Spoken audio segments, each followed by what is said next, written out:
Change is coming. No, change is already here. You can see it in our politics, our economy, technology, and the climate. Change. The secret is to view it as an opportunity, not a problem. An opportunity to think about what we do and how we can do it better. Tourism needs to change.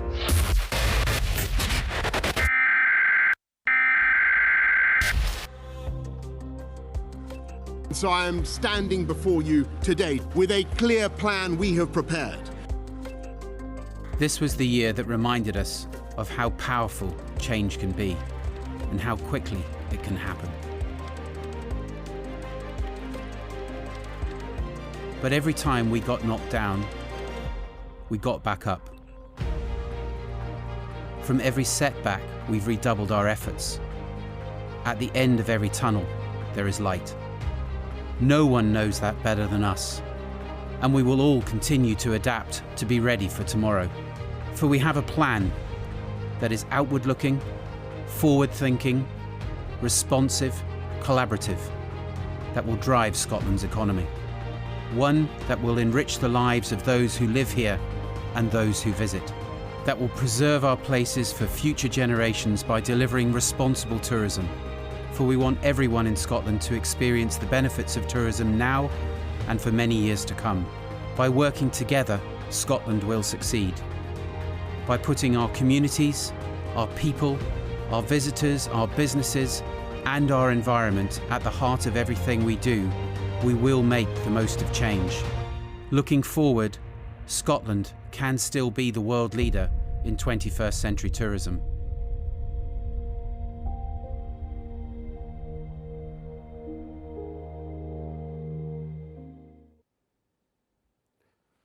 Good morning, everybody, and welcome to this, the Scottish Tourism Alliance first virtual conference. 1 year and 1 day on from when we were locked down. And oh, how I wish we would all be together back in the SEC as we were last year, where that strategy was launched with the First Minister. But COVID's brought funny things, because our audience today is nearly 3 times that of what we had last year. Upwards of 1,500 people out there. So thank you, first and foremost, for taking time out this morning to be with us and look forward together at what we can do to rebuild our economy and Scotland's tourism sector. And as I said in that video, we can still be the world leaders in 21st century tourism. Today's agenda has been shaped very much around that strategy. We've broken it down into 3 sessions for you. But first will be a message from the First Minister before we go into the session which looks at our future sustainability, one of our key priorities. Our future experiences will follow on after the break. Discussions around our fantastic people and, of course, our future place. And then beyond that, to close, we will have an expert panel to discuss our future business and what we need and where we can go.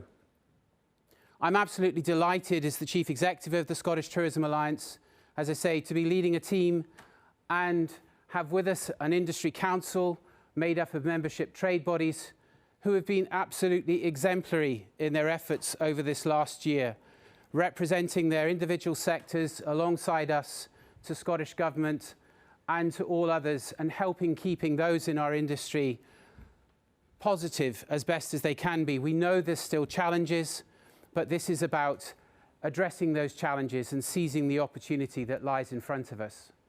I'm also delighted that we've got friends in the audience from around the world, good friends of mine, friends of ours who've been at our conferences before, from Ireland, from Canada, from Australia, from London, from Iceland, from Sweden.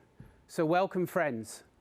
And I'm telling everybody now that I've kept in touch with all of our colleagues elsewhere, and many of them have said to me, despite it being maybe hard for us at times to imagine, given that we feel sometimes it's been like pushing water uphill, they've looked into Scotland and they've watched what we've been doing over this last year, and they're very envious of us.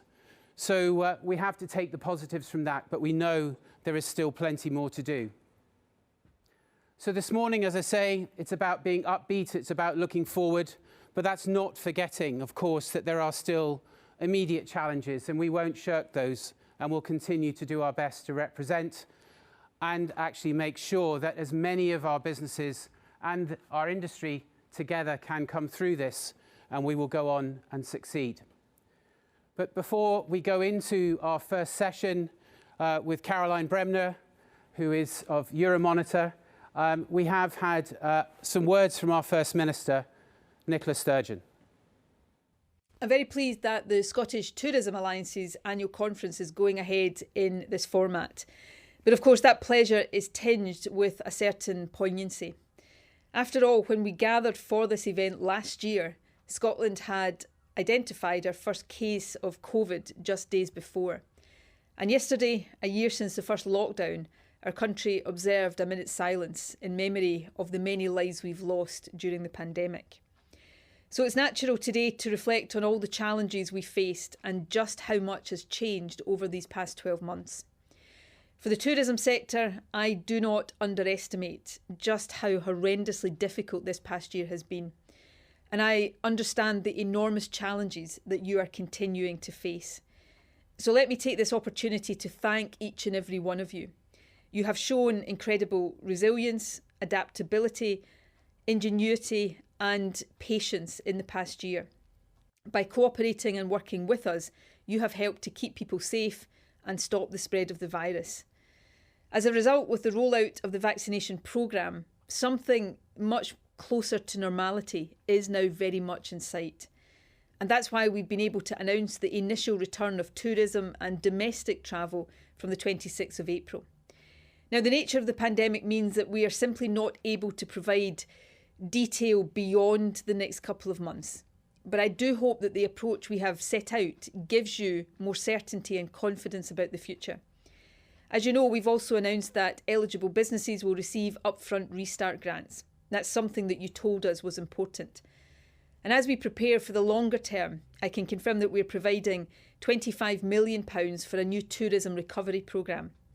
The programme, which has been developed in partnership with the sector, will help us to stimulate demand for domestic tourism in the short term, including outside of peak times. And it will also support international marketing efforts to ensure that when international travel does resume, Scotland is at or near the top of many people's lists. That's important because, as all of us know, the restrictions of the past year have created a huge demand for travel and tourism. Many people are already thinking about where their first break will be. Initially, the key market for Scotland will be staycations, people in Scotland and the rest of the UK taking breaks here in our country. But as the world returns to normality, we hope later this year or perhaps next year, demand will also come from visitors around the world. The tourism strategy that I announced at last year's conference sets out a vision for Scotland to be a leader in 21st century tourism. It outlines how the sector can continue to grow sustainably, supporting the transition to net zero while bringing benefits to communities across Scotland. That vision is still one which we can share. And as we work to achieve it, the Scottish Tourism Alliance will be a vital partner. Your commitment, expertise and cooperation have been invaluable over the course of the pandemic, and they will continue to be essential as our country recovers. So thanks to all of you for your hard work during this past really difficult year, and thank you for the incredible contribution that you make to our country as we all look forward, we hope now, to much better times ahead. So thank you, First Minister, for those very kind words. The Scottish Tourism Alliance Board are meeting with the First Minister this afternoon before the government goes into purdah. And of course, we will be highlighting not just our appreciation and thanks for the support that's already been given by the government, but also the fact that there are still immediate challenges in front of us that we need to have resolved, and we need to be able to open and trade as freely as possible. And we'll also be making it very clear that there are many businesses still who won't be able to get out of the traps and trade as they would want and be viable for a good few months, if not longer, to come. such as our nighttime economy, our marine tourism sector, our hospitality industry, pubs, etc., will be somewhat curtailed until the alcohol restrictions lift. We will have others, the wedding sector, phenomenal achievements by that sector coming together to represent, as they have done, great leadership. Across all the different sectors as well, there will be challenges in visitor attractions with social distancing measures. But what we can do and what we can say with absolute 100% reassurance, and what we will say, is that our industry is committed and we're safe in what we do. We are here to help recovery. We're here to build recovery, and we will do it with the utmost sensitivity and commitment to achieving the ambitions that we have set out in our tourism strategy so Scotland can go on and succeed. For those of you who may not be familiar with our tourism strategy when it was launched last year, the diagram in front of you actually shows how the strategy is put together. And it was built in consultation with 3,500 industry colleagues and colleagues together from Scottish Government and from the enterprise agencies, Visit Scotland, and all other partners elsewhere. So a really, truly collaborative approach to building tourism and going for that ambition together. It is a collective effort. This last period that we have found ourselves in has also been one of true collaboration and genuine commitment. And I can't thank our Tourism Minister enough, Fergus Ewing, who has been there continuously throughout this year, always lending his ear and listening to the concerns of industry. And on top of that, we have worked very, very closely and together with other agencies and the government and Visit Scotland to get to the best place we can possibly be. At the beginning of the outbreak, many of you will know we established the Scottish Tourism Emergency Response Group, chaired by Riddle Graham of Visit Scotland. And it was that group that has driven so far the collection or gathered the collective needs of the industry from feedback from our council groups to help shape the recovery plans, or help shape the rescue plan, should I say, the important rescue plan, to bring forward the various grant support, etc., that has been possible so far. And we appreciate, of course, there is still much more needing to be done, and that support hasn't, we know, filtered down to everyone. But the STERG, as they are known, meet weekly and remain committed to actually seeing through the transition of what that rescue plan is into a 5-year tourism recovery plan. And I'll talk more about that in a minute. The first thing to do, though, we also, in respect of the recovery plan, is that we did a COVID overlay of Tourism Scotland Outlook 2030 to just check that it was relevant. And all of the priority areas in that strategy remain relevant and absolutely the focus point for us going forward. Priorities for our people, our business, our place, our experience, and of course, sustainability needing to be at its heart. Our conditions for success, again, remain absolutely the same. Having the right policy, having the right investment, using digital technology to be able to transform Scotland, making sure we've got the right infrastructure, and of course, a skilled, highly skilled workforce. The Tourism Task Force, which was made up of 40 people from industry, were convened back in June, July, and built a Tourism Task Force recommendation report, which went to the Scottish Government for sign-off and approval in the December Cabinet. And they agreed, and they have supported that Task Force recommendation. And it is now that Task Force recommendation that has been the backbone of what will be our future recovery plan. So over the 5 years that we now need to rebuild, which we believe will be the time it will take to actually find our pathway back onto a more normal route of life and tourism, growing numbers back to, the value of tourism back to what it was pre-19. And that pathway has started already, and that's why I take you back to what the First Minister has just announced, the £25 million to support the immediate priority short-term recovery proposals that were recommended by the task force, 10 of them. The second phase of that plan will see a further set of actions being presented to the government for funding support at the end of May. And phase 3 will be to review and adjust and deliver and continue to build the recovery plan beyond June to segue us through into the 2030 agenda. Full consultation with industry throughout the process. So what are these plans? Let me take them through. But before I do that, we, as I say, recognise still there are absolutely a number of live challenges and priorities that still remain absolutely front and centre of mind for us to be competitive. We have to make sure our travel restrictions within Scotland and the rest of the UK and our international travel resumes as fast as it can be possible. Social distancing, of course, is still a challenge for many businesses to operate viably. Needing continued favourable fiscal policy, the removal of business rates, which has been an absolute godsend for many for a further year, but also to have that low level of VAT, and importantly, that low level of VAT must continue beyond March of next year. Socialising rules, vaccination passports, and most importantly, continued financial support for those that need it. So let's now look at the 10 recovery projects that have been approved and actually are in the process of being worked up. What do they mean? International demand building, of course, hugely important to make sure that we maintain our connections with the international community, with international tourism being so critical to Scotland's recovery. 30% of our mix was previously from the international markets, and therefore we need to maintain those relationships and be at the starting line. Companies must continue to be able to sell Scotland through their market retail activity. And also, we need to make sure that Scotland is the first choice destination when international travel is possible again.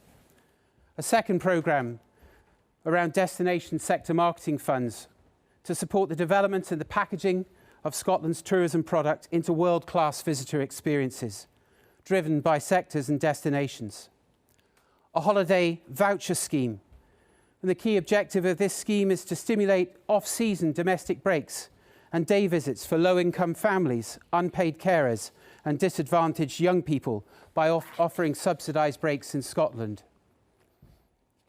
A days out incentive scheme to boost regional investment, stimulating spend in areas like attractions, tours and activities, and to help businesses remain viable and build new visitor audiences, and to rebuild consumer confidence. That's its purpose.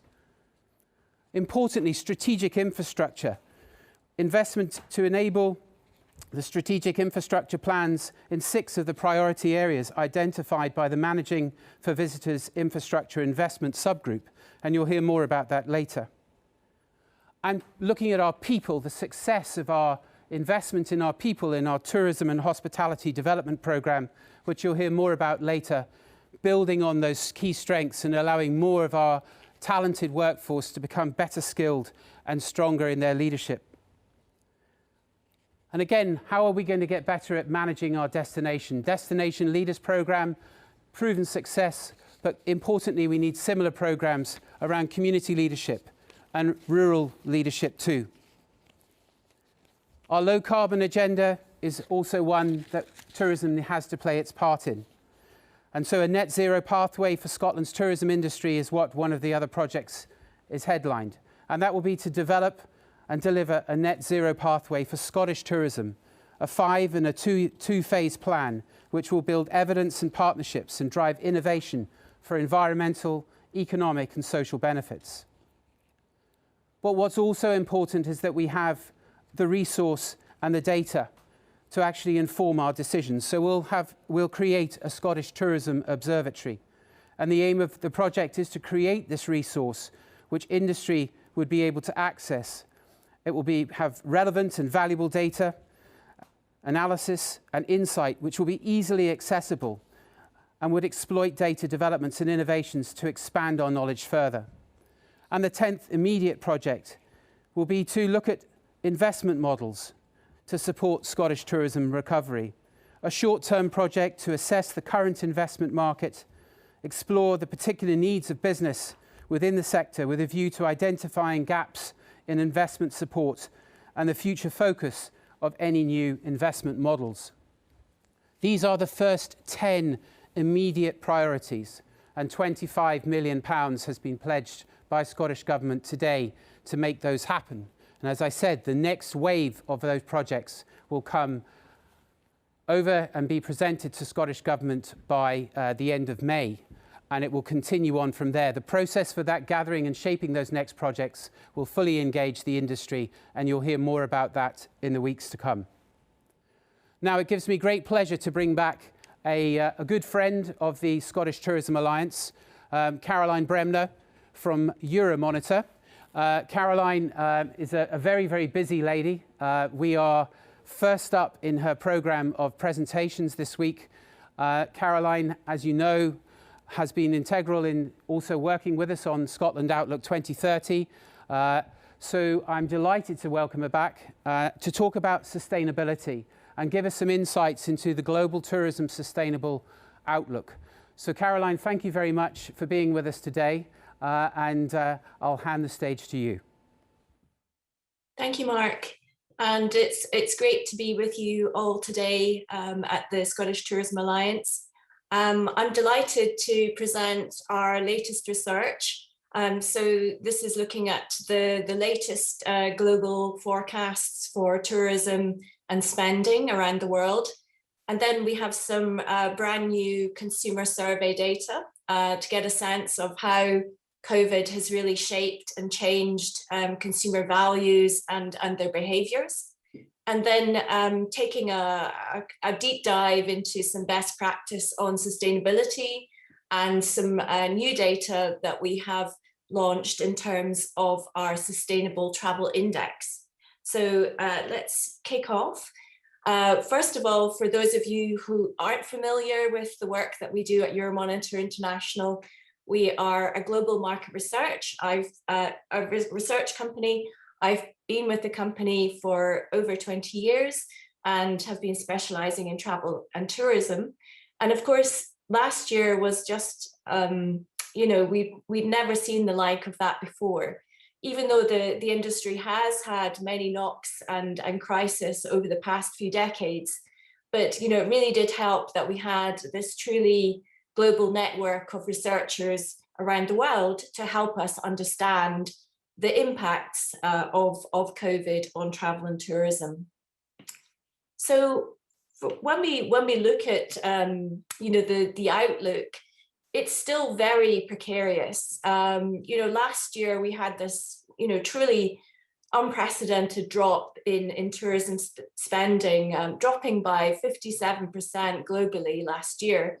And of course, lots of different countries around the world seeing various levels of decline. And what we've done at Euromonitor is develop different scenario outcomes. So our baseline expectation is that, considering what's happening with COVID, the fact that, yes, it has been truly tragic, 124 million cases around the world, sadly over 2.7 million deaths. But there has been success with the vaccine, and that's rolling out really fast, particularly in countries such as the UK. So, but of course, it's going to be a stop-start process. So we expect that by 2022, global spending on international tourism will recover. However, if there are further delays to the vaccine program rollout, that could take an additional 2 years off the recovery to those pre-crisis levels. So we're looking at recovery between 3 and 5 years. And best case scenario, global tourism will be down 20% in terms of spending this year. So when we, look at the different regions, everybody, we've seen every region has been impacted very hard. And now it is about what's going to happen in terms of that path to recovery. We can see that, we lost $1 trillion worth of tourism receipts in 1 year. And it's going to take time to claw back that revenue. Of course, there are some changes already happening in the industry with the rise of Asia, a very strong dynamic growth market. So overtaking Western Europe in terms of tourism inbound spending. But that's not to say that, you know, Western Europe still doesn't hold a very strong place in the market. And we expect overall the region, despite its maturity, to recover to those pre-crisis levels by 2023 at the earliest. Equally, when we sort of start drilling down into how those key destinations around the world are expected to perform, instead of looking at the sort of 2019 to 2025, I've taken it from, you know, the sort of trough of 2020. And actually, you know, we see some really strong growth, particularly in Asia in terms of, you know, recovery, helped by, you know, having very strong source markets such as China. When it comes to the UK, we're looking at recovery around about 2023 at the earliest. And of course, you know, we're going to see, you know, that sort of growth from the trough of the crisis, you know, averaging over 100% over the next 5 years. And, you know, that's the thing, you know, there will be very strong growth once we see stability, opening up, travel bans, restrictions rolled back. And of course, but it's going to be, as I said, this kind of stop-start process, and the complexity of the vaccine, digital health passports, and all those protocols that we now have to contend with.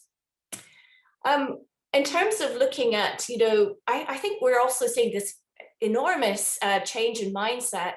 No longer looking at volume-driven growth, you know, that's the old model. We know it's broken.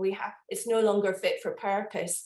So it is really sort of about looking for seeking value and driving value creation. So here we're looking at the sort of leading sources of outbound tourism spending, not in terms of outbound departures.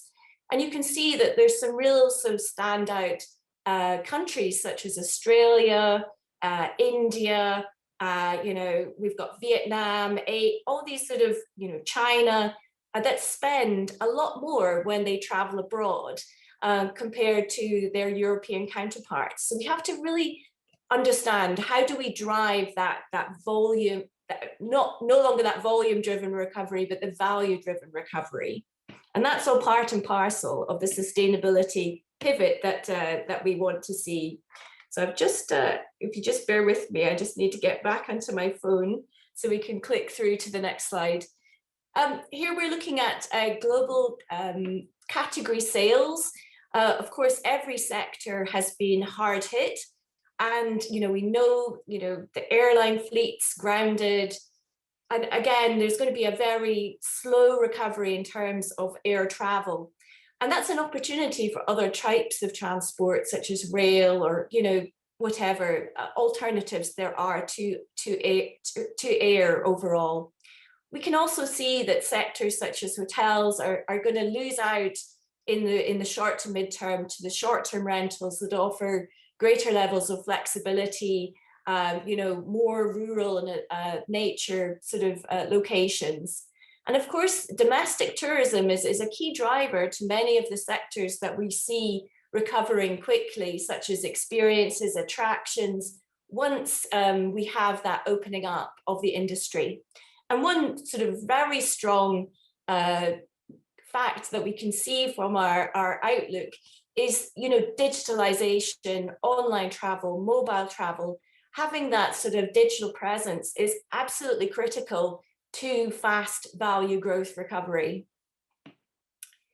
Equally, we have some interesting data on, you know, what are consumers looking for when they're booking travel. This is some data from December 2020. So they're looking for, you know, despite COVID and the health and safety challenges, they're equally looking for, you know, strong personalized offers. They're looking for seamless, low touch experiences, and equally lots of flexibility, particular in the terms and conditions.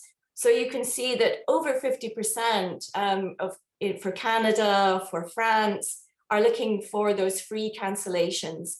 Equally, you know, free upgrades is very popular for UK source markets. And also we're seeing this rise in interest in using augmented reality and virtual reality to try before you buy. So almost 20% of these source markets are looking, for a digital experience before they actually sort of, they engage with the destination. Other areas is about building trust. There's been this fundamental loss of trust in government, in institutions, and consumers are looking to each other for advice.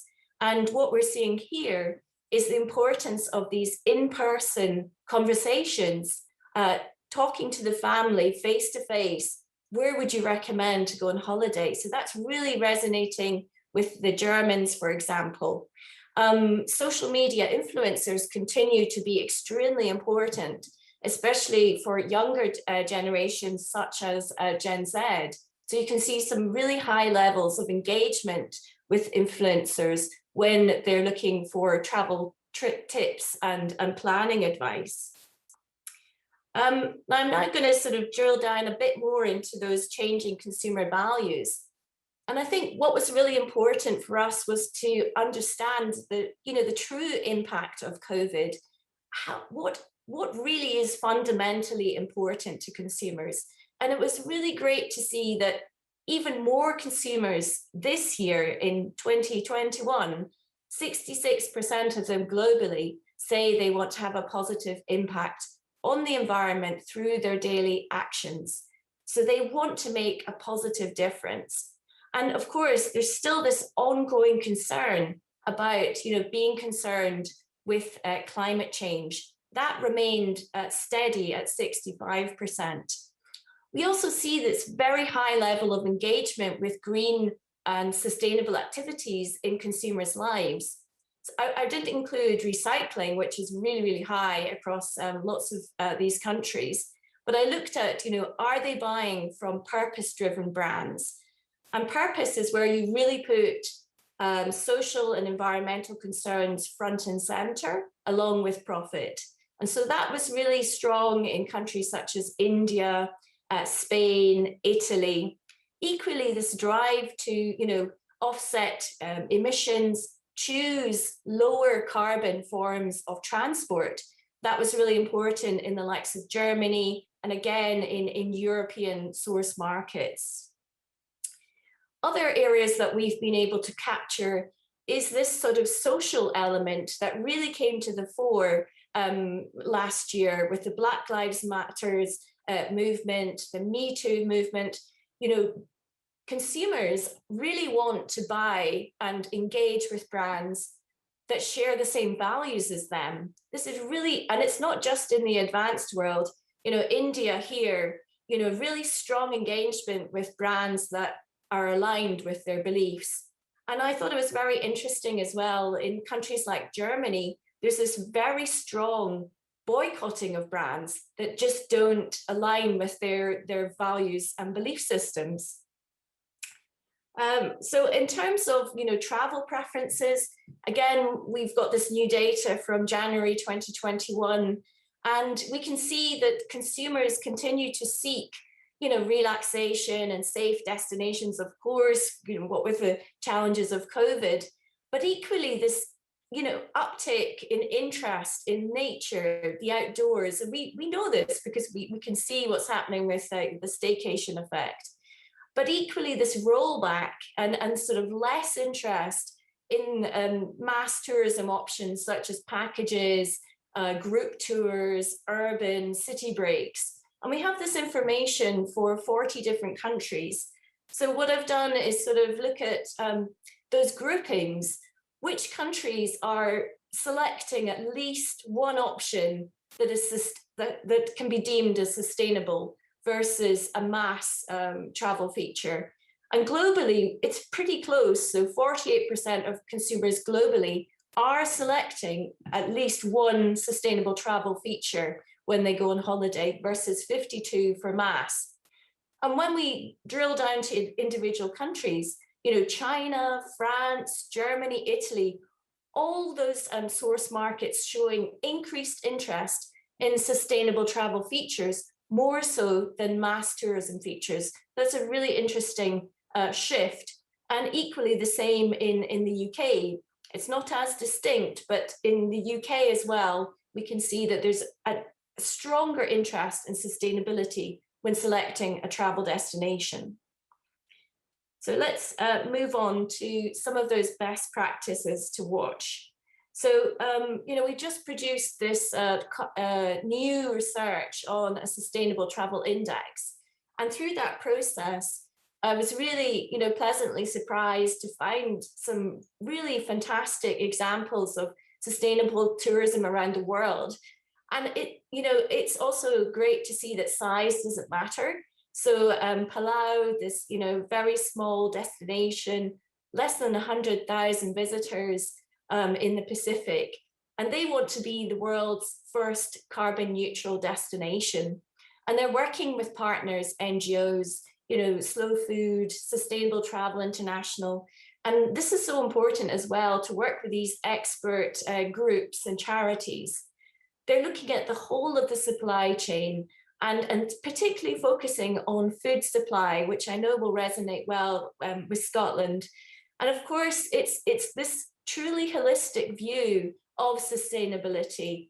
From the moment you arrive, the visitors are asked to sign a carbon pledge, and equally they are encouraged to offset their emissions through a carbon tracking app. This is great because when we asked businesses last year, are you offering a carbon setting app or tool to consumers, less than 20% said that they were. So it does feel that these innovative digital technologies are coming in and being used to tackle this very immense challenge that we're facing. Equally, we know that tourism is so important for economic recovery, and I felt that what was happening in Hong Kong, the fact that they created this one-stop digital platform to stimulate tourism for domestic visitors, equally using a voucher system, being very transparent up front about what they're doing with COVID, with their stamp of approval, that everything has been certified and it's all good to go. And equally, just the fact that we do have this opportunity to rediscover the places that are closest to us. Another interesting example is the social pillar of sustainability. And, we saw that, that really came to the fore last year with COVID, people coming together, wanting to help each other, local communities, friends, family. And I think that is increasingly resonating with consumers. So, Planetera, they are working, across many, many different destinations.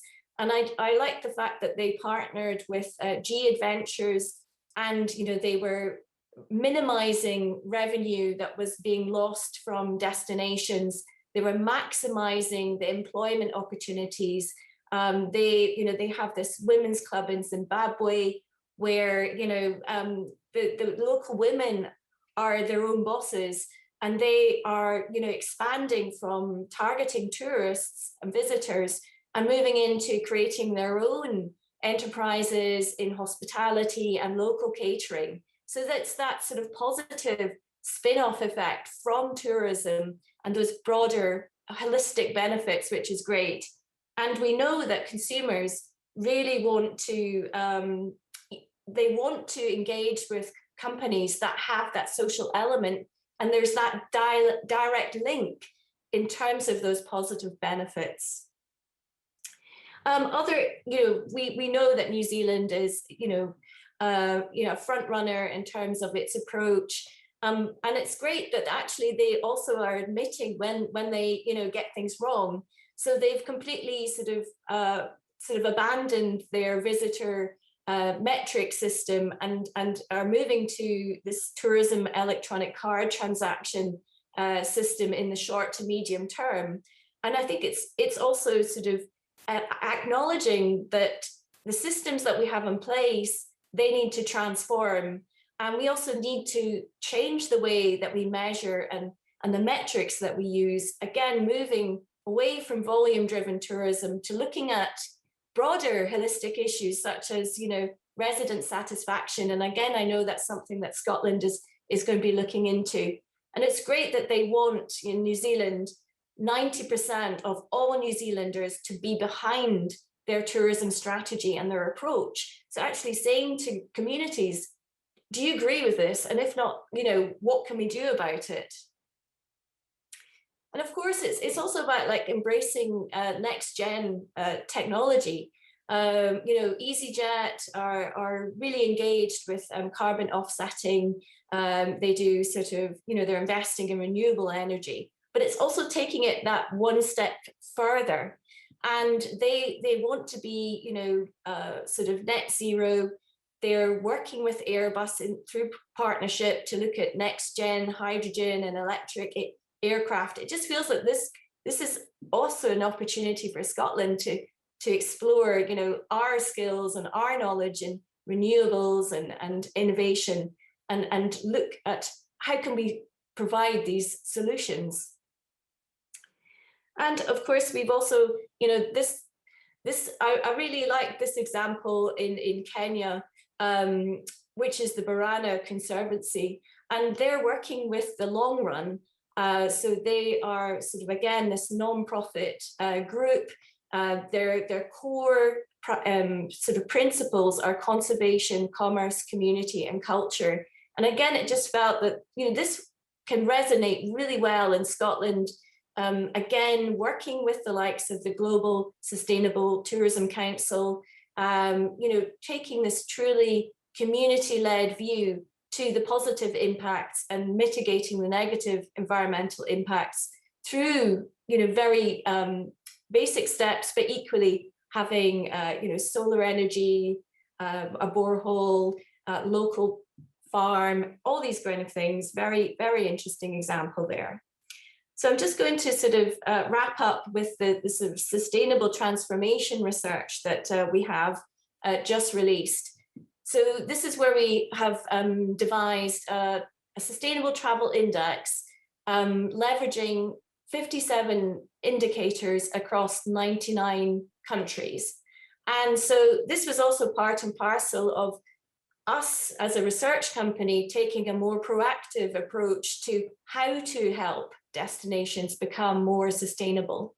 And it was really interesting to see that, Scandinavia and Europe were at the top of the leaderboard, but it wasn't really surprising. They're kind of streets ahead and in their engagement with sustainability, pivoting to a circular economy and net zero.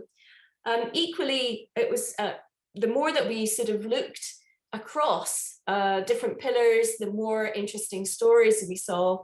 And for example, Costa Rica, one of their ministers put it really in a great way that, if we don't embrace sustainability in Costa Rica, there's going to be multiple risks, including a negative impact on our competitive advantage, our ability to attract visitors, and not just the damage to our biodiversity and local environment. So it's about that. You have to protect your reputation and your brand, as well as your people and your places. So, when it comes to the UK, we rank 40th in the Sustainable Travel Index, so about halfway down. Obviously, this is the first iteration of this index, but it's great to see already that we have a strong ranking in social sustainability.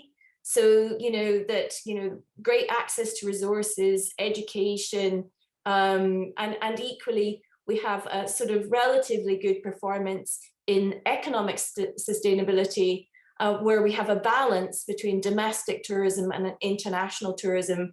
And I know that international is down fairly substantially at the moment, but usually they're on parity. So I'd just like to sort of share some final research here.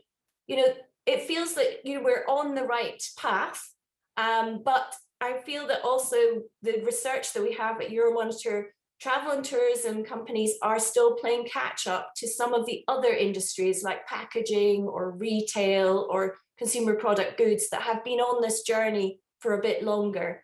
But Scotland is doing a great job. You've declared a climate emergency. There's COP26. These are incredible opportunities to showcase all the great work that's being done here.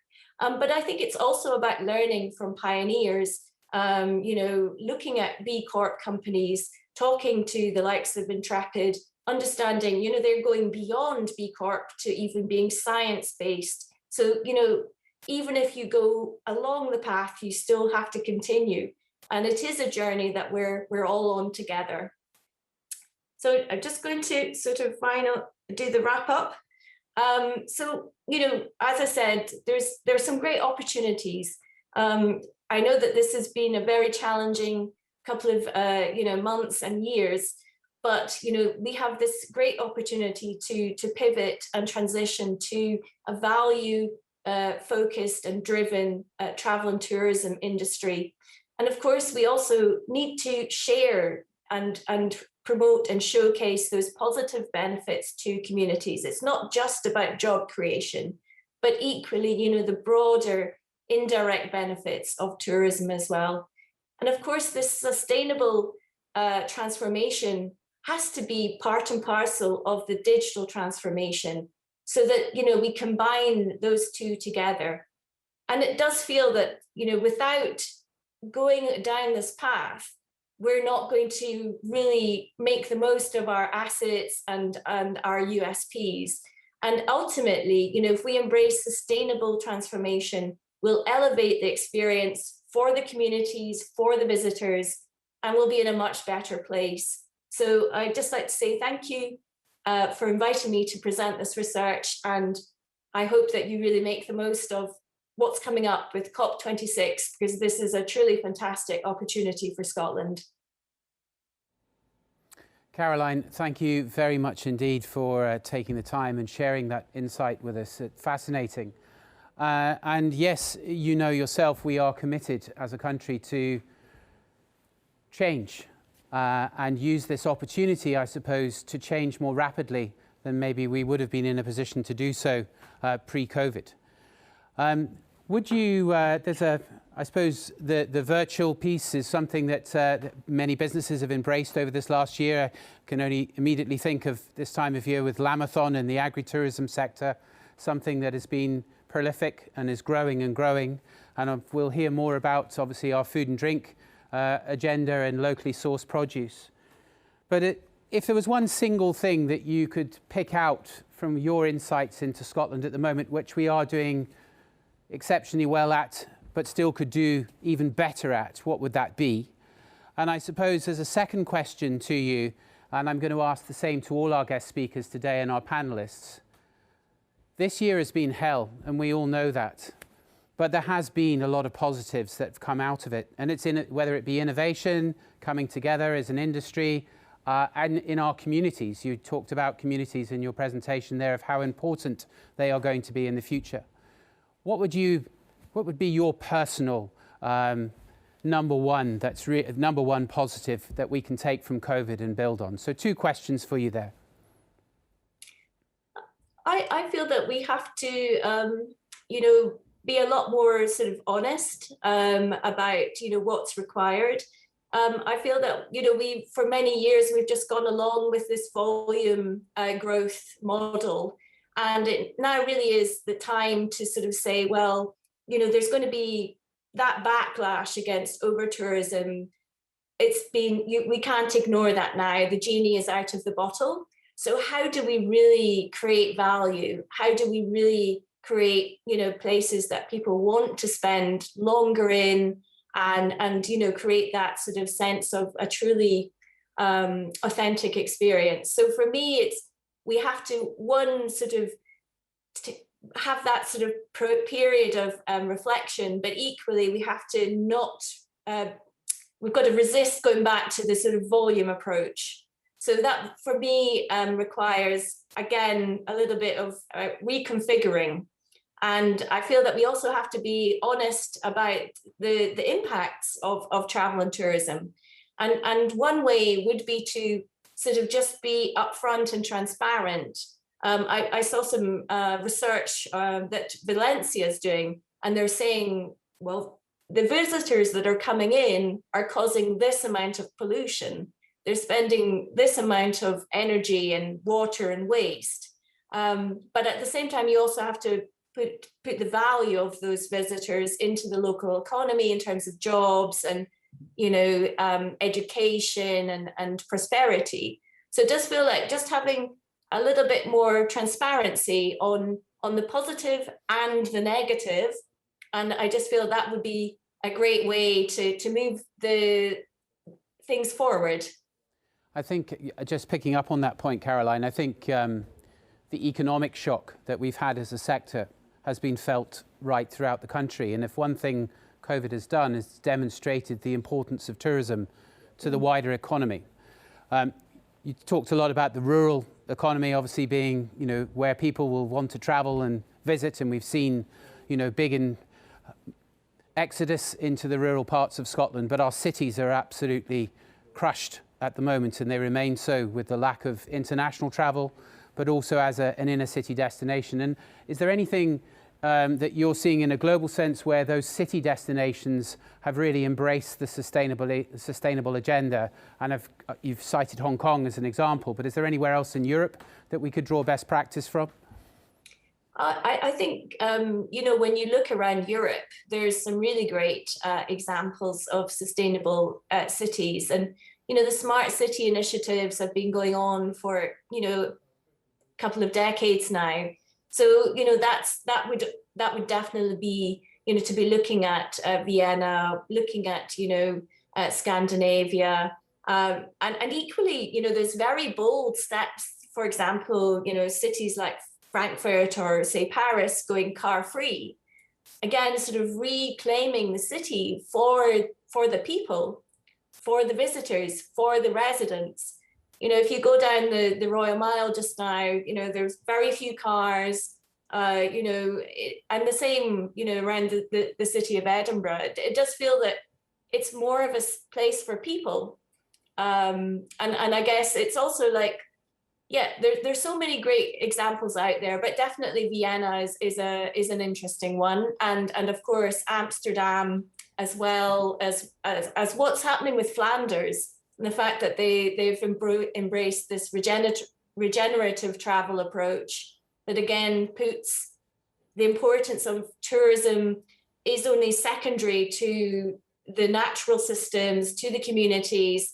And if anything, we should be having this regenerative approach on the destinations.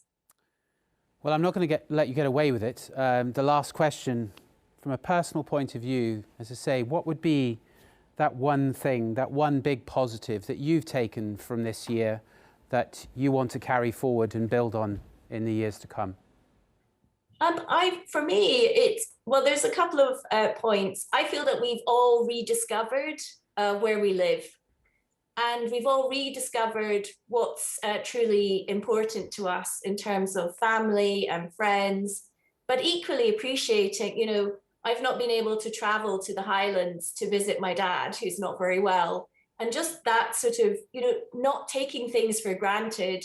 Every time I can go to the Highlands now, I will really appreciate the true beauty of the Highlands, but equally the fact I'm in a position to visit. And I think we do take travel for granted. And I think that's what COVID has done. It's sort of shone a light on all those things that we just, you know, as I said, took for granted and didn't truly appreciate. I have to say, my journey through from Bearsden this morning in East Dunbartonshire to Edinburgh, first time out of that local authority since October, was mesmerising. And I didn't think it, as it is wearing a jacket for such a long time. I nearly came in my pyjamas this morning, realised I was on stage.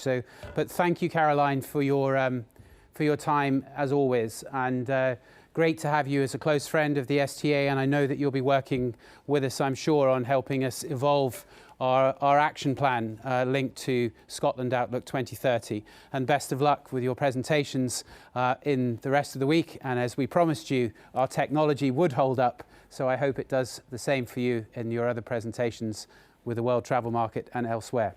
Thanks, Caroline, and we'll see you soon. Thank you. So that now brings us to the end of part one of this morning's session. Thank you very much for staying with us. I hope you found it interesting. Gives you time to go and make a brew and have a quick look at any emails. It's a 10-minute break, 5-minute break, a very quick break. And when you return, we'll be focusing on experiences, and particularly around the food and drink experiences, and hearing from another good friend of the STA, Peter Martin. So we'll see you back in 5. Thank you. We're all dreaming of the next time we can get away from it all. But why just dream when we can get prepared? Prepare to be amazed by what Scotland has to offer. Prepare for a change of scenery and to just go with the flow. Prepare your taste buds for something special, as our world-class food is sourced from our surroundings and prepared in front of your eyes. Even nature has been preparing some places for thousands of years. But then again, there are some sights you could never prepare for. Prepare to discover new cities and hear new stories, then reminisce about old ones and toast being back together. While you've been away, we've kept a torch burning for you, and we're busy preparing to welcome you back. So stop dreaming, start planning, and prepare for those magical moments you'll find only in Scotland. We're all dreaming of the next time we can get away from it all. But why just dream when we can get prepared? Prepare to be amazed by what Scotland has to offer. Prepare for a change of scenery and to just go with the flow. Prepare your taste buds for something special, as our world-class food is sourced from our surroundings and prepared in front of your eyes. Even nature has been preparing some places for thousands of years. But then again, there are some sights you could never prepare for. Prepare to discover new cities and hear new stories, then reminisce about old ones and toast being back together. While you've been away, we've kept a torch burning for you, and we're busy preparing to welcome you back. So stop dreaming, start planning, and prepare for those magical moments you'll find only in Scotland. We're all dreaming of the next time we can get away from it all. But why just dream when we can get prepared? Prepare to be amazed by what Scotland has to offer. Prepare for a change of scenery and to just go with the flow. Prepare your taste buds for something special, as our world-class food is sourced from our surroundings and prepared in front of your eyes. Even nature has been preparing some places for thousands of years. But then again, there are some sights you could never prepare for. Prepare to discover new cities and hear new stories, then reminisce about old ones and toast being back together. While you've been away, we've kept a torch burning for you, and we're busy preparing to welcome you back. So stop dreaming, start planning, and prepare for those magical moments you'll find only in Scotland. We're all dreaming of the next time we can get away from it all. But why just dream when we can get prepared? Prepare to be amazed by what Scotland has to offer. Prepare for a change of scenery and to just go with the flow. Prepare your taste buds for something special, as our world-class food is sourced from our surroundings and prepared in front of your eyes. Even nature has been preparing some places for thousands of years. But then again, there are some sights you could never prepare for. Prepare to discover new cities and hear new stories, then reminisce about old ones and toast being back together.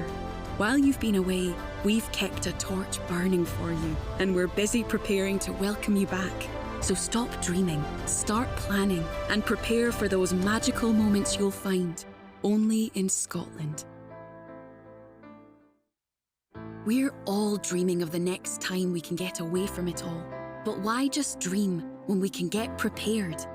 Prepare to be amazed by what Scotland has to offer. Prepare for a change of scenery and to just go with the flow. Prepare your taste buds for something special, as our world-class food is sourced from our surroundings and prepared in front of your eyes. Even nature has been preparing some places for thousands of years. But then again, there are some sights you could never prepare for. Prepare to discover new cities and hear new stories, then reminisce about old ones and toast being back together. While you've been away, we've kept a torch burning for you, and we're busy preparing to welcome you back. So stop dreaming, start planning, and prepare for those magical moments you'll find.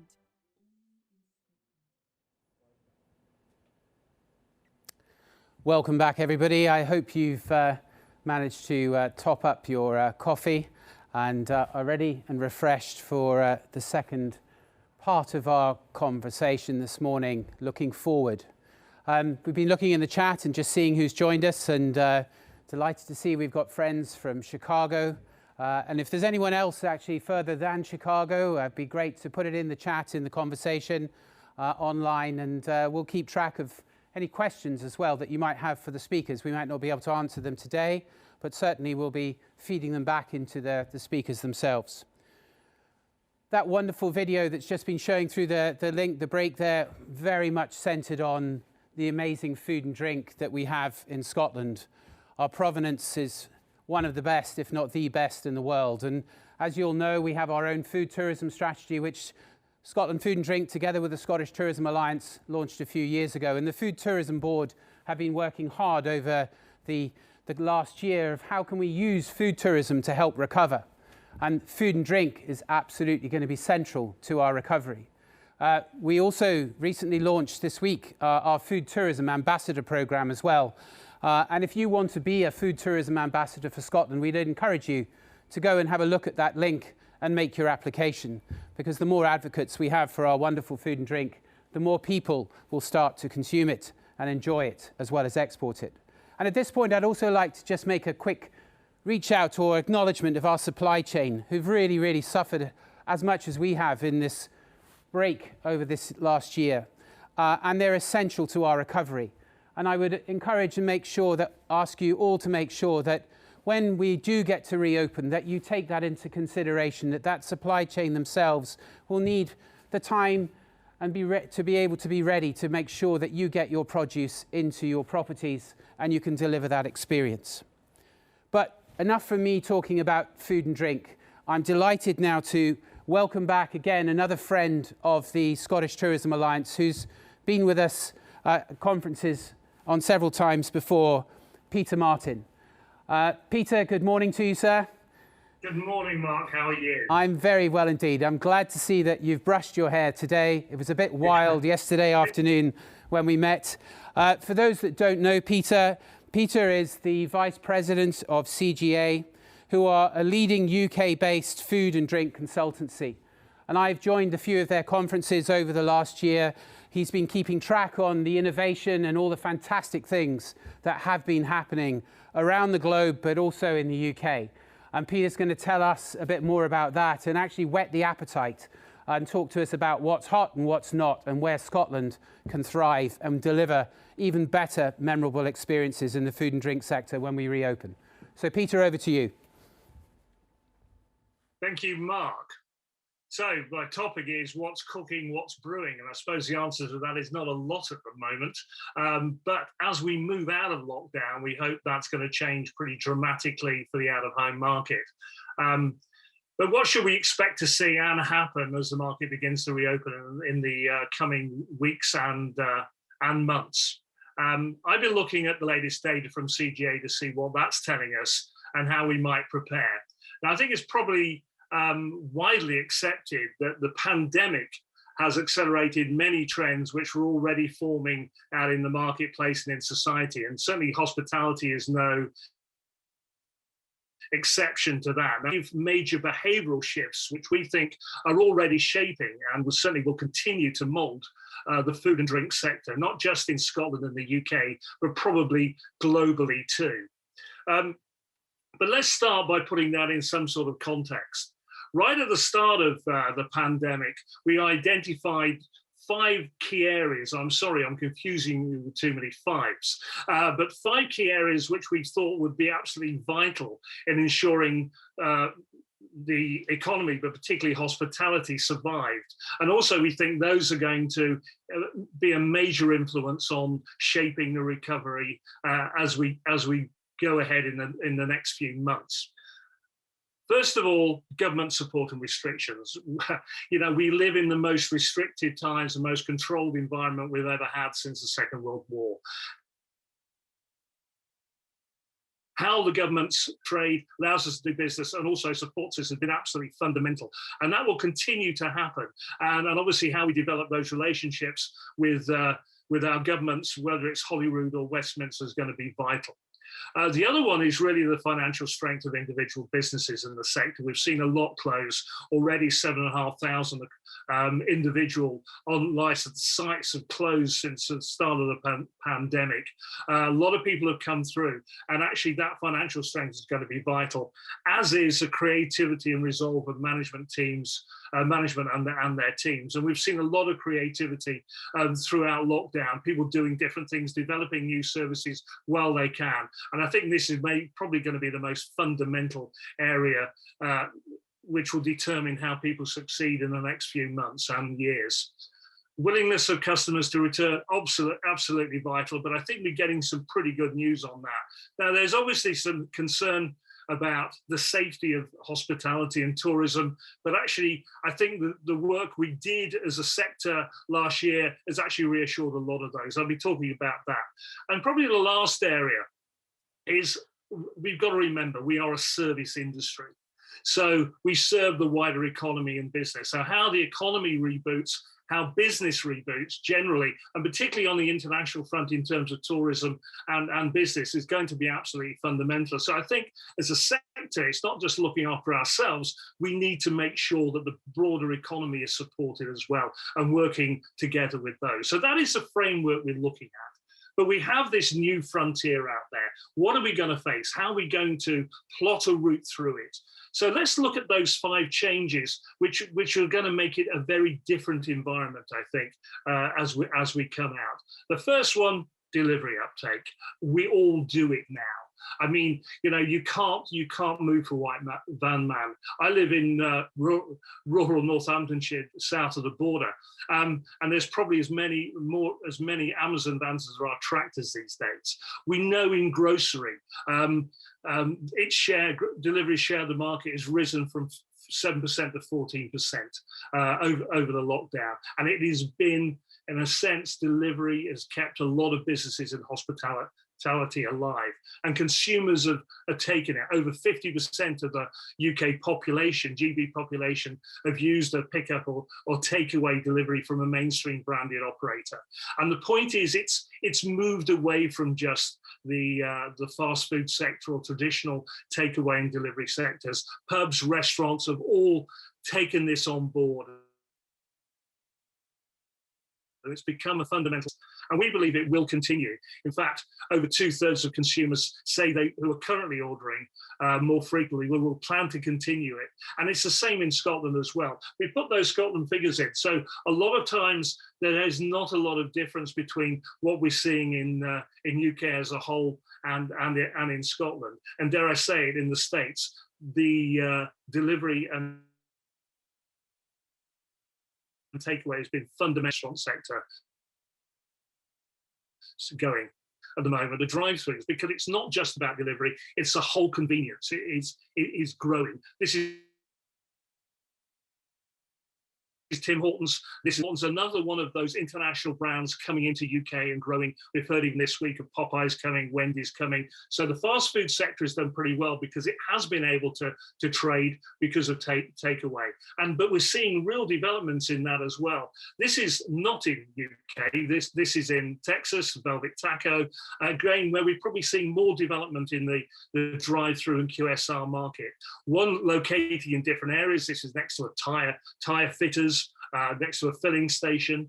We are now seeing multiple lane drive-throughs, tandem lane drive-throughs. We're seeing more of a segregation between eat-in and delivery, getting rid of delivery drivers out of the main restaurant. We're seeing click and collect and curbside growing. Click and collect, where people are actually now installing sort of food lockers where people can pick up their food after ordering it online.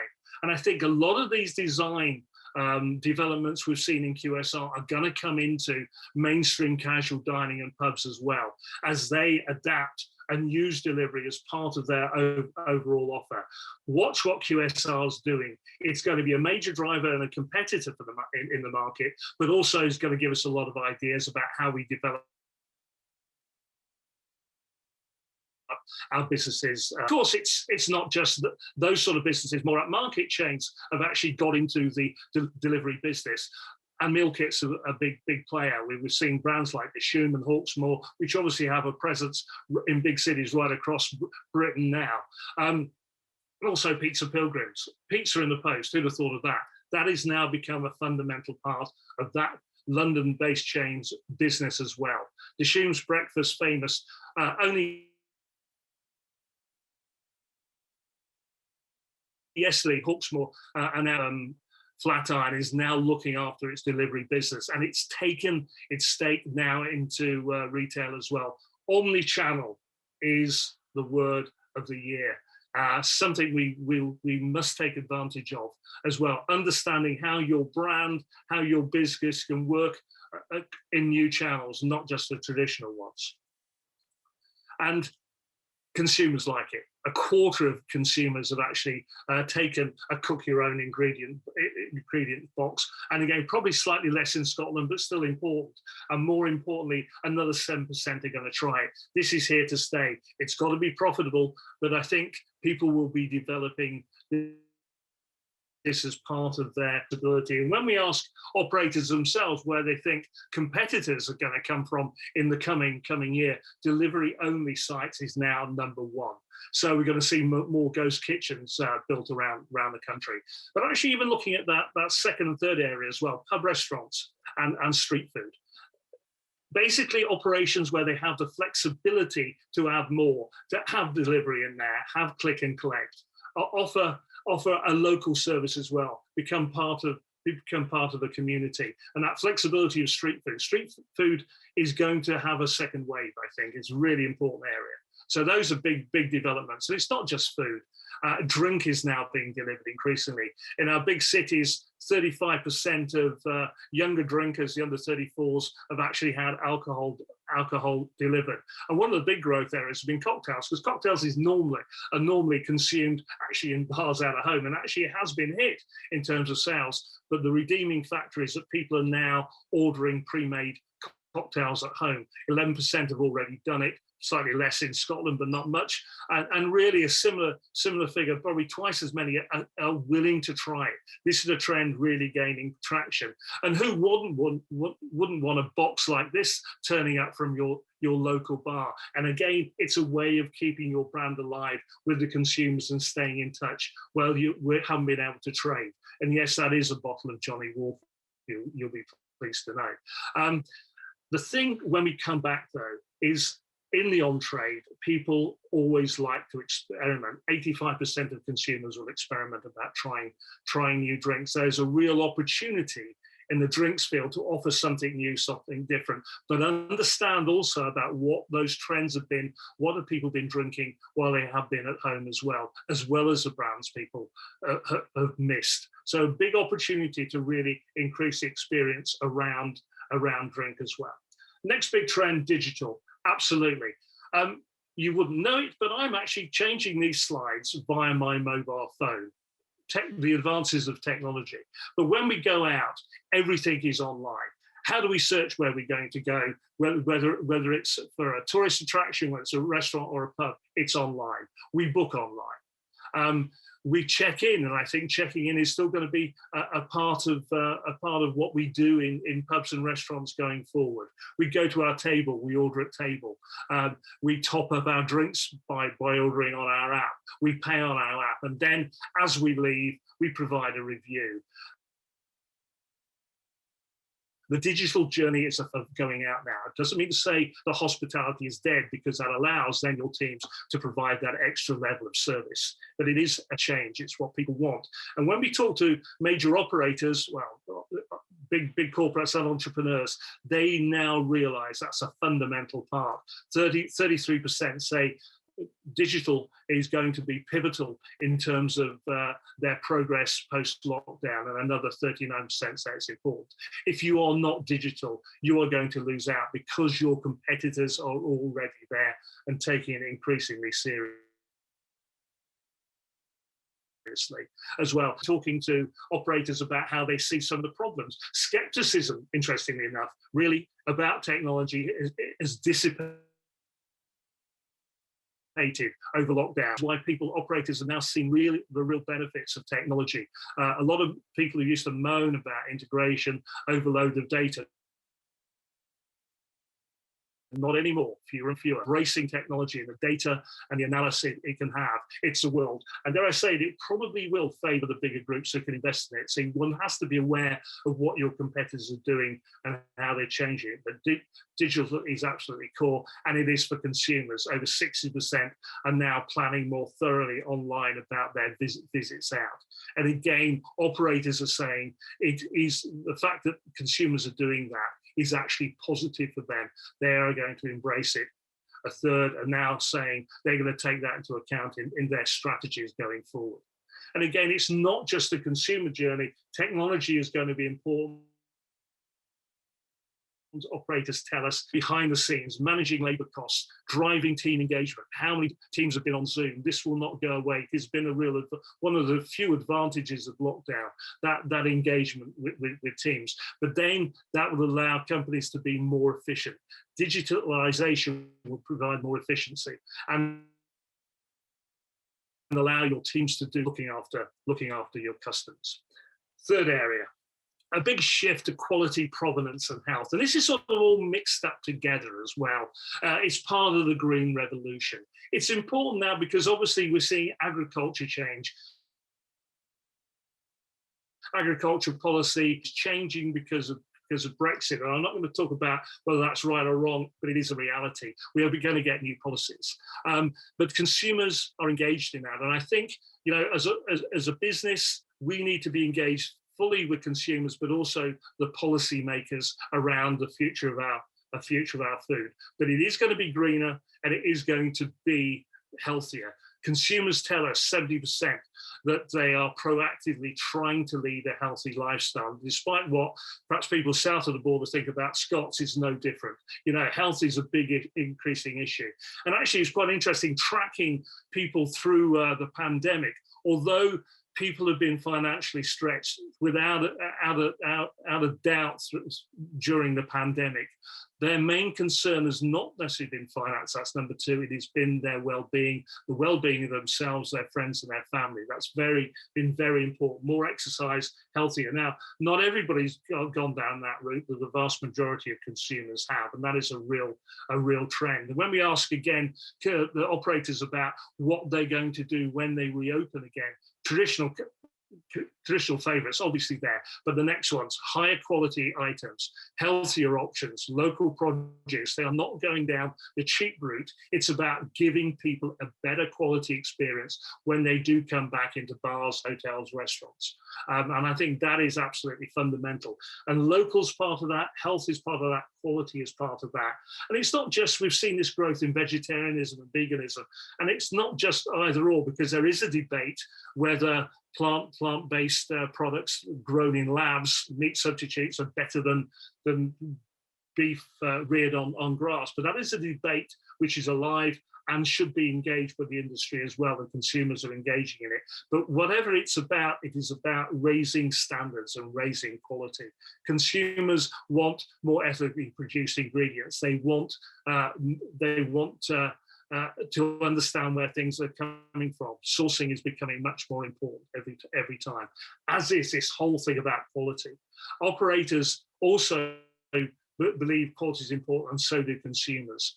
Quality of experience, service, food quality are now seen as more important than quality, value for experience or value for money. Important shift, even in these straitened times.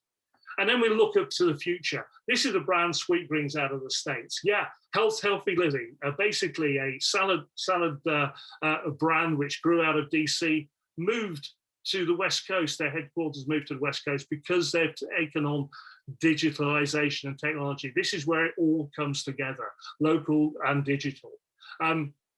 They have over 100 stores, but they have 1.5 million users of their app for ordering, and half their ordering comes through that.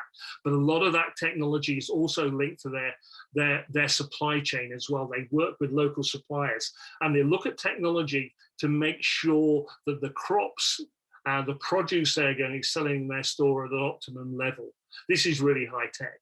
They're working with even kelp farmers and fishermen as well to actually make sure this is absolutely right. Drink is going to be absolutely important as well. Lower alcohol drink, absolutely crucial. More people are drinking better. More people want low alcohol drinks. This is seltzer, hard seltzer, the new trend. This is a craft seltzer bar in Seattle, home of craft beer. Absolutely fundamental. 30% of consumers now think that they want more local drinks as well. And actually, we have seen this shift to local. Interestingly enough, during lockdown, people are drinking more local brands. Tennant's Lager, up here in Scotland, Thatcher's in Somerset, Beavertown Neck Oil in London, all become more important, as has Caledonian Best. People are moving local, and it's also right for food. And dare I say it, local is absolutely a fundamental shift. People are staying away from town centres. I'm not going into that, but how people are going to come back. Our town centres will be challenged without a shadow of a doubt. Basically, people are less likely to go on breaks to city breaks, and more likely to stay home and look to the countryside. They are working at home. How that is going to play is going to be absolutely crucial. And certainly most operators are now embracing that as well. They are now planning to integrate the fact that people are going to stay home, not necessarily work back in the office in city centres all the time. And so operators are going to change in terms of providing better Wi-Fi office space in pubs and bars. That is a fundamental change, and our consumer belts have already benefited that, and that will continue. We don't know how far our cities are going to come back, crucial element. But what we do know is more people expect to work at home. And we've already seen a 6% shift in terms of number of sites away from city centres out to towns. The last point, the last big behavioural shift is political creep. This has been absolutely an issue. We work in different times these days. Politicians have come into our lives, whether we like it or not. And obviously those debate goes on. We want to get out of lockdown as much as possible. The issue is, will they stay? We have worked strongly with them, particularly on safety last year. We think we provided good, safe environments. In fact, the consumers say we have. Has it done us a lot of good? That's arguable. But certainly consumers, these are English consumers, are saying they feel safer actually in on-premises pubs and restaurants than they actually do in retail. But people have come back. They did after the last lockdown. And most people said they were satisfied with our experience, and now want to get back into the business. We've done our bit, and actually up in Scotland, this is how people are predicting they're going to get back into the on-trade. But how can the local authorities work? How can we work with politicians locally? Here Here in Soho, Westminster Council is now closing roads, allowing more people to come out on the streets for al fresco dining, and it's happening right across the country. Planning permission's been eased on outside, and we're seeing actually developments of city centres like Oxford Street having bars and restaurants fundamental to them.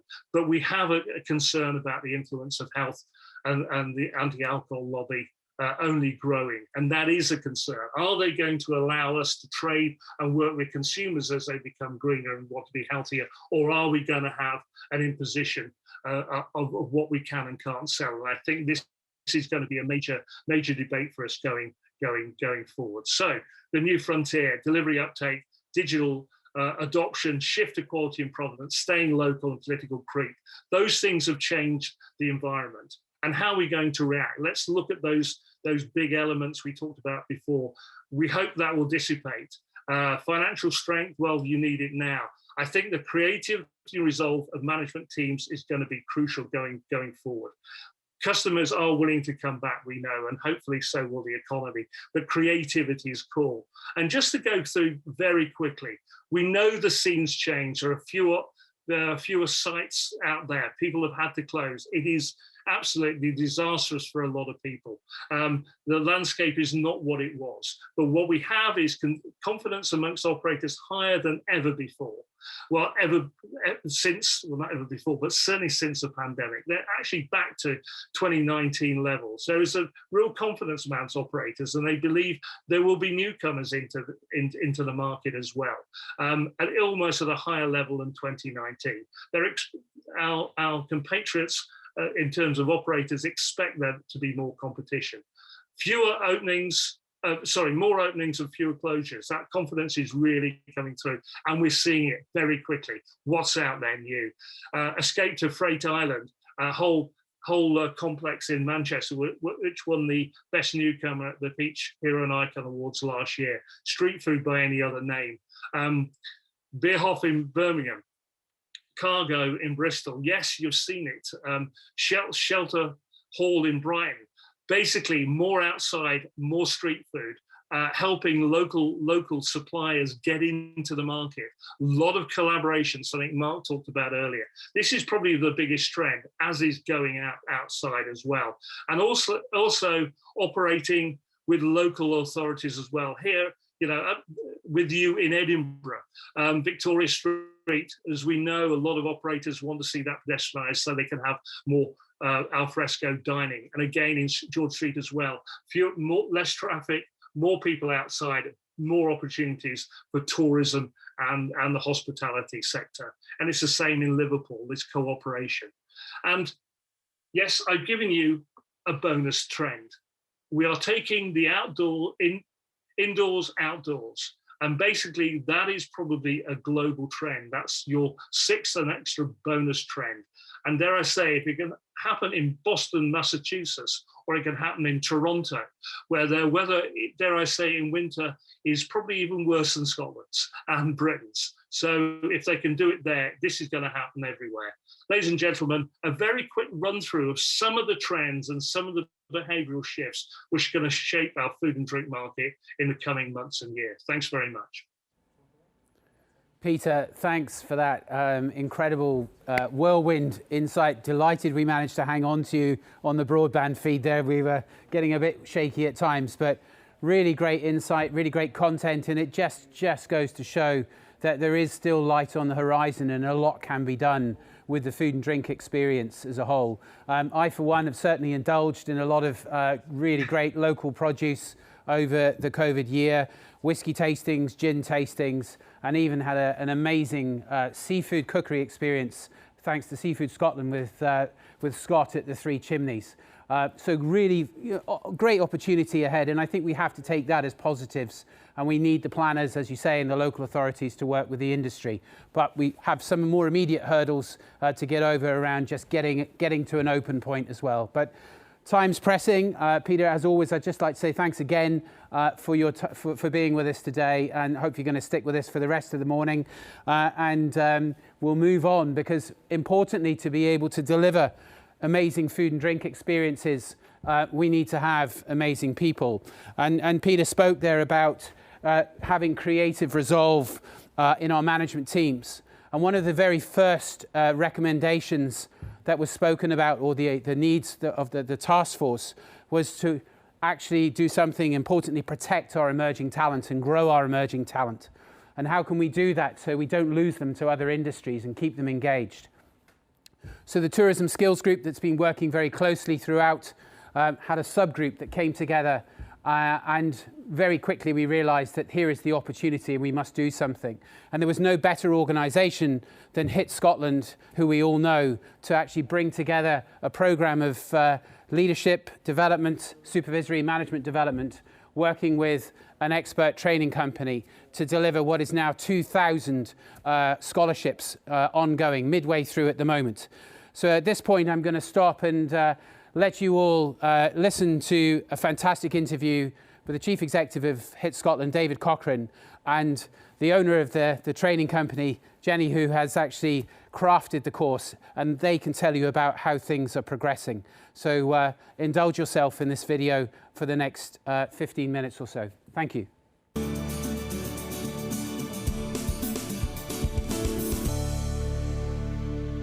Good morning, everybody. My name is David Cochrane. I look after HIT Scotland, and I hope you're enjoying the conference so far. As ever with tourism and hospitality, it always relies on great people to make it work. And I'm delighted to be joined by a great person, Jane Rennie, who's going to tell us a bit more about the unique program that's happening at the moment. The Tourism and Hospitality Talent Development Program is the biggest mobilisation of training of this sort that I've ever known in Scotland, in fact, in the UK. So Jane, founder of the Extraordinary Training Company, extraordinary, tell me why that's all come about. It's an interesting question, and one that we get asked quite often. The reality is that every single one of us has got the potential to be extraordinary. I've been a trainer and a coach for the last 27 years, and as such, I've got a huge curiosity. And so the Extraordinary Training Company was very much founded on that premise.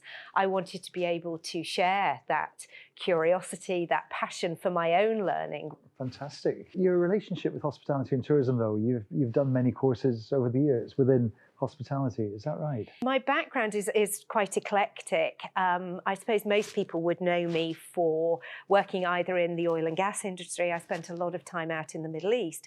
And that's where I really started to work with the hospitality industry. And I was really fortunate to be able to work with the Jumeirah Group. So the Burj Al Arab and the Jumeirah Beach Hotel, as well as things like the Armani hotels and so on. And it became a real passion of mine. And I suddenly realized that that's the industry that I really loved working with. I loved the people, I loved the excitement, I loved the engagement. You mentioned some lovely places there. And as you say, it's all about the people. Absolutely. How have you found this Tourism and Hospitality Development Programme? Because it must be slightly different from your normal everyday training. I think the actual process is not dissimilar to when we work with other clients. We have a very partnership-based working model where we really like to get to know our clients, get to know their businesses, get to know their people. That, I suppose, is where it has been different. But a lot of those differences have been mitigated by the fact that we've had this fantastic working relationship with yourselves at HIT Scotland and the team.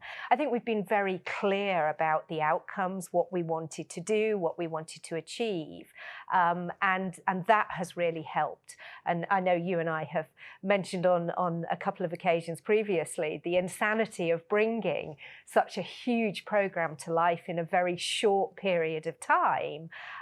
As I say, I think that has really been testament to the great reputation that HIT Scotland have got in the industry as well. No, well, thanks, Jane. I mean, certainly the amount of impact and getting out into the whole four corners of Scotland has been absolutely immense. Yes, absolutely. And when it comes to actually thinking about putting the modules together, I mean, what was the thought behind the compilation of what people would actually learn?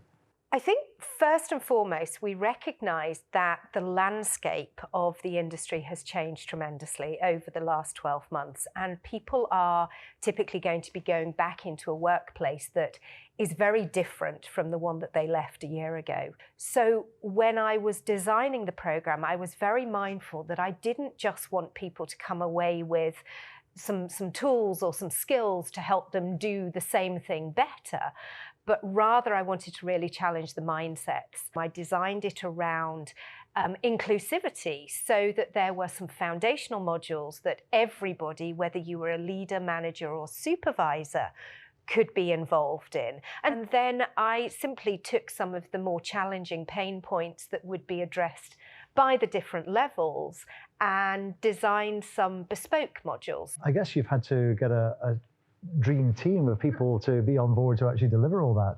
Yes, absolutely. And all of the trainers that are involved in the programme have different links with tourism and hospitality from their own background. And I think because of that, we've been able to address a real cross-section of different experiences, different levels, so on. And that in itself, I think, has just added to the richness of the programme. What's been the feedback from the scholars so far? I appreciate we're only halfway through the programme as such, but what's been the initial feedback? So far, we've compiled about 7,500 pieces of information relating to feedback and evaluation, which we gather at the end of each module.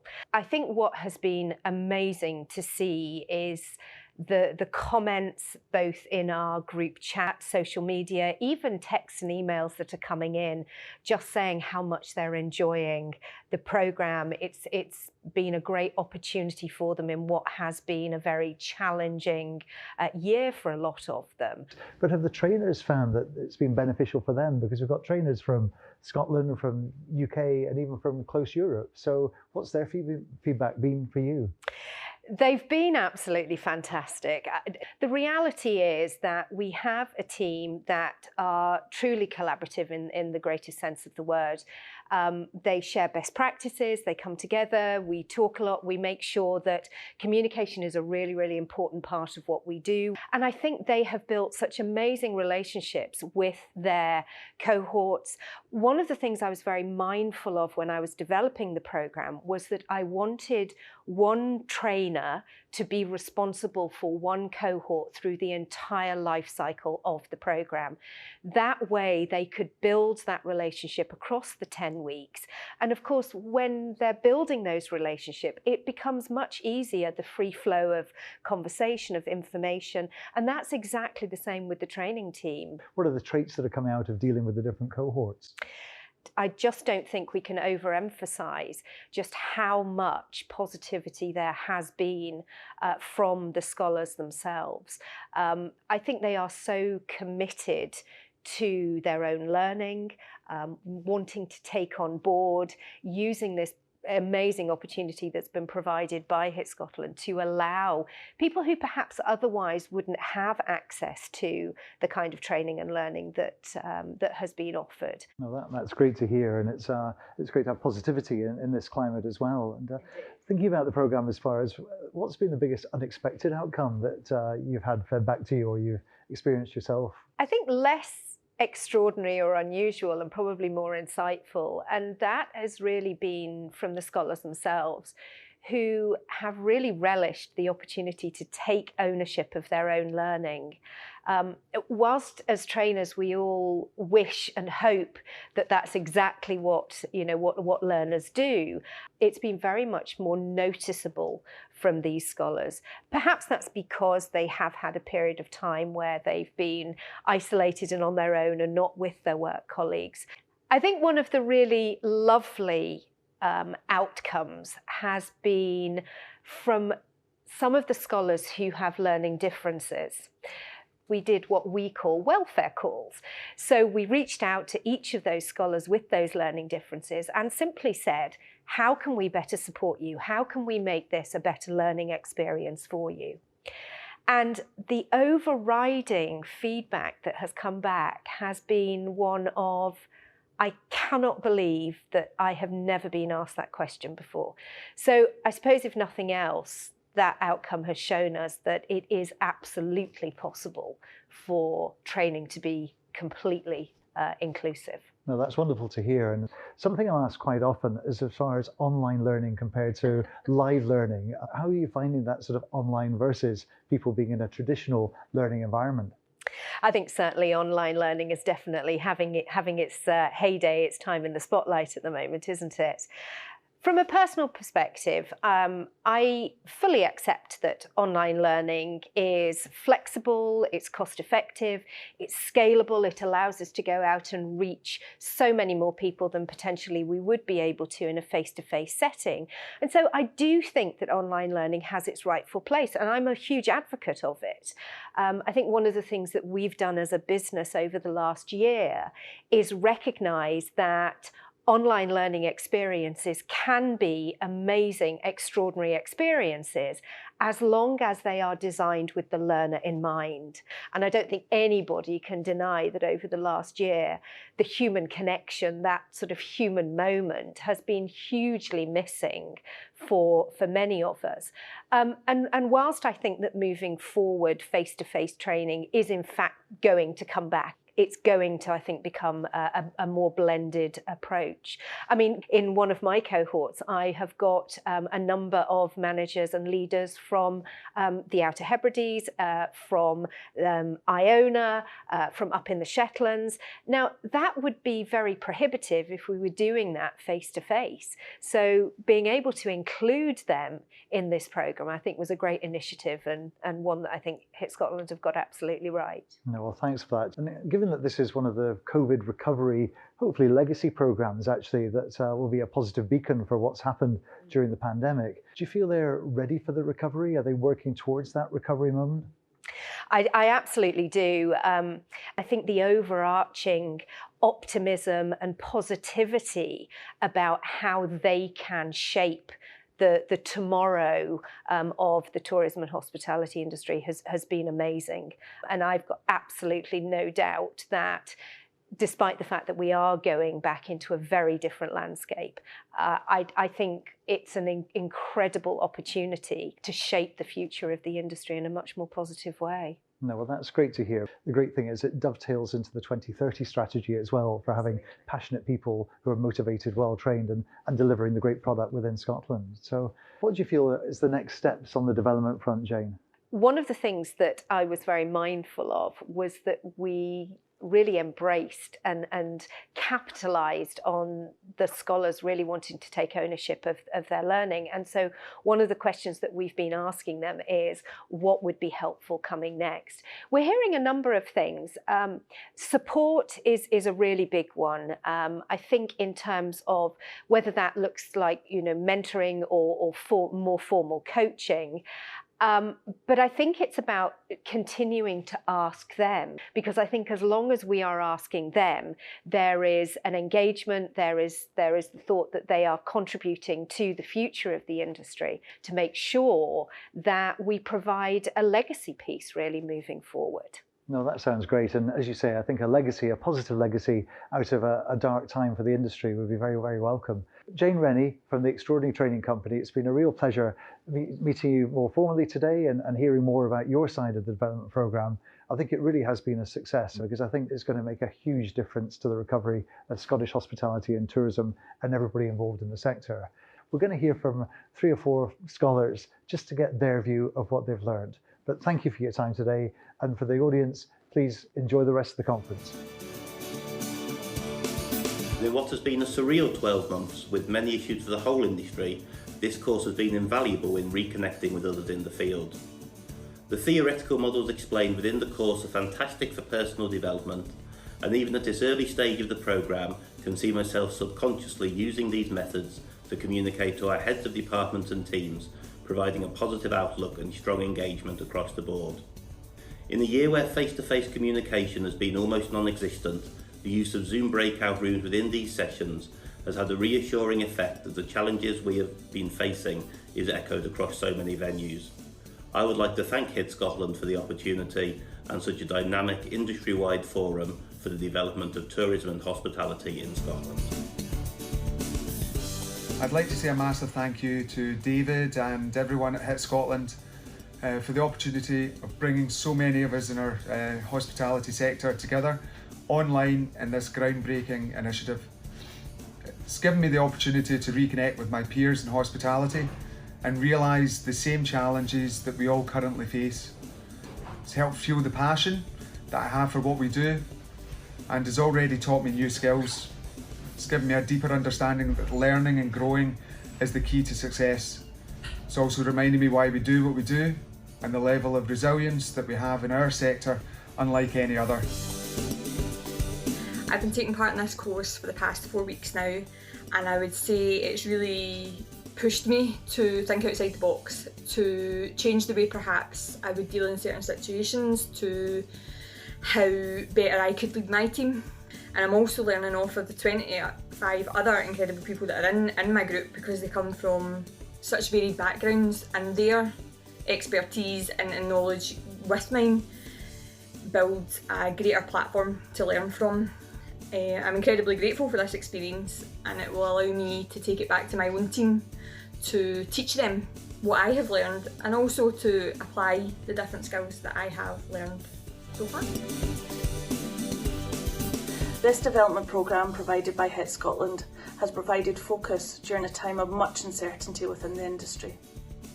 The modules that we have covered so far have been very insightful, and with the use of technology has allowed for collaboration and the sharing of ideas across a range of sectors and locations. I very much look forward to the upcoming modules and with sharing my learning with my wider team. For me, what's been most valuable is the combination of the course content, listening to the experiences and perspectives of others within the industry, and then having the opportunity to reflect on my own situation. It's also challenging my thinking around the existing team culture, values and communication, and I'm thinking of ways to develop that when we get back. But it's also highlighted the positives that already exist within the team, and that's been really nice to see. And so yeah, I'm looking forward to the next few weeks.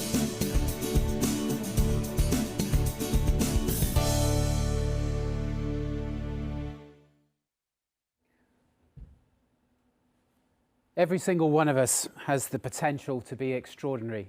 And that's what I took away, that one line from Jane there. And there has been some extraordinary achievements and extraordinary leadership over the past year. What's really, really pleasing about the success of this programme, as you heard from me earlier, there has been funding to support a continuation of that development programme. And I would urge anybody who's not been drawn to it yet to look carefully and register for the future. It would be wrong for me not to also acknowledge the huge support from Lawrence Durden and Gordon McGuinness at Skills Development Scotland to help get this programme over the line as well. Lawrence is a part of our STIRG team too.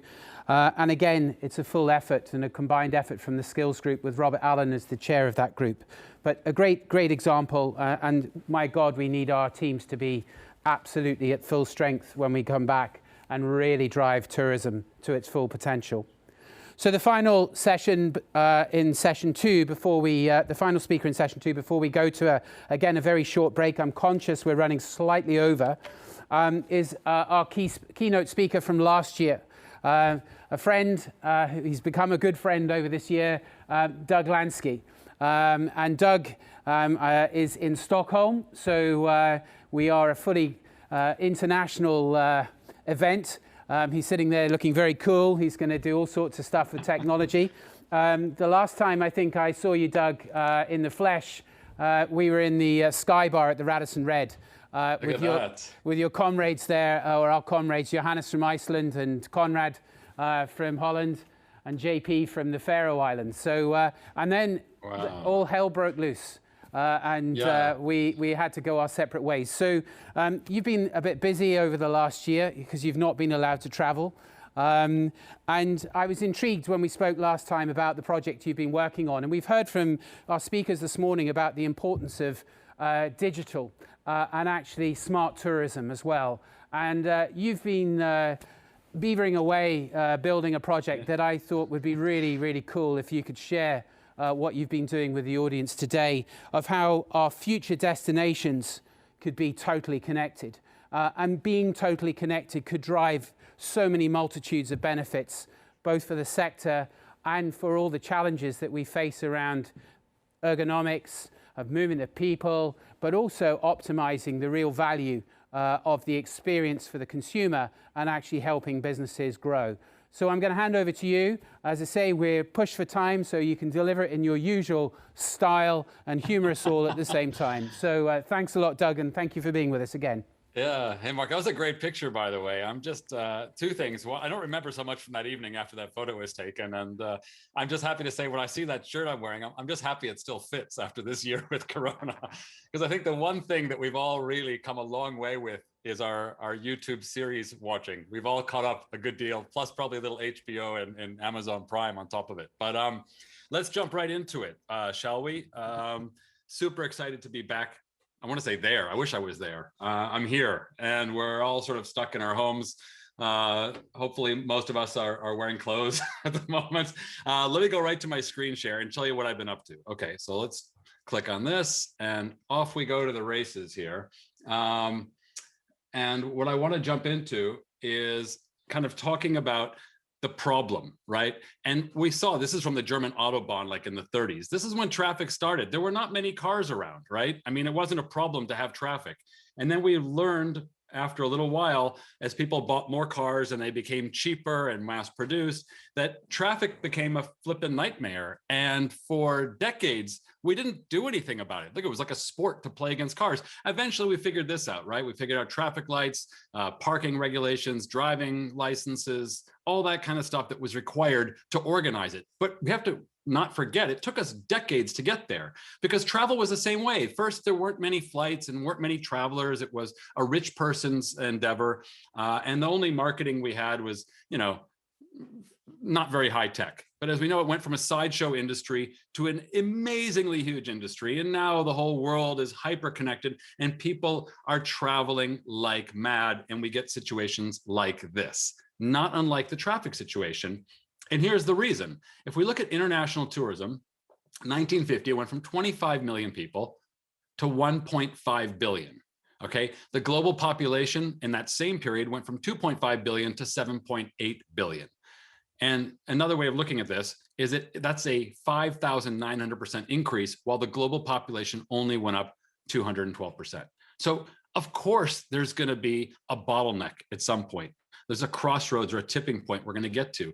And, you know, when we see something like this, I actually saw this chart. My first reaction was, it's only gone down 50 or 60%. Like, who's doing all this traveling? I want to join them. But I think all the estimates we all kind of feel it in our gut. This thing is going to bounce back. The vaccines are here. They're getting rolled out, and we are going to rebound in a healthy way, right? What we need when we do and get back on track is kind of the equivalent of an air traffic controller. That's what we're looking at. Something that regulates tourism, like the smart traffic regulations we put into place. Disney has this. They have like a NASA-like control center to spread out crowds. Venice just installed this. This was from January of this year. They installed this NASA-like or Houston-like, you know, control center. The thing is, they can only really monitor the guests. They can't do much about it. It's like an overpriced ant farm in some ways. I mean, you can't really do a whole lot with it. The thing is, they're not able to they can track them, but you need to be able to communicate with the visitors as well, just like air traffic control does, right? And when we look at the tools that we have these city passes, which are common around the world. But if we take a little bit closer look, you'll see something like this, right? $184 savings. That's because we know these work on breakage, right? They say you can get entry to the top 100, but we know you don't go to all of them, right? You only go to a couple. That's a little bit like saying that you're going to get 100 quid saved, you know, on these, and then the fine print says it's 10% off, which means you need to drink 240 of those to save 100 quid on it. But it's pretty much the same thing, because if we look at those different places in Manhattan, these are the different museums in New York that you can roughly get into with a pass like that. And we know that we're not going to all 100 or plus of these museums. What we're going to do in the 1 or 2 or 3 days that we're in Manhattan is we're going to go to one of these, right? More likely than not. And if you have a pass, you don't just go to the most popular places, you go at the most popular times of day, right? So it looks like this when you get to the Empire State Building. Although we have a technology we've had for a long time that I didn't invent or have anything to do with, called time-ticketed entry, where a city that has this everywhere could be theoretically queue-free.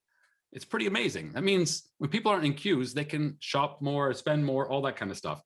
Now, we also talk about upselling. So hotels are brilliant at upselling. This is another little video. This is just the Grand Hotel here in Stockholm. They have something like 30 price points right there just when you're booking the room. If you look at airlines, they're notoriously brilliant at their upselling, right? But attractions, this is the biggest attraction in Stockholm. You've got two choices. You can pay, you know, essentially it's like 17 euros or 0. That's about it. So the thing is, attractions are one of the key areas when you can increase visitor spending over their whole trip by giving them different price points, right? And how would that even work with city passes? Well, here's one way, and this is like giving you a little bit of I'm kind of tipping my hand here. This is just one way in which you could have loads, kind of a 2.0 city pass type system.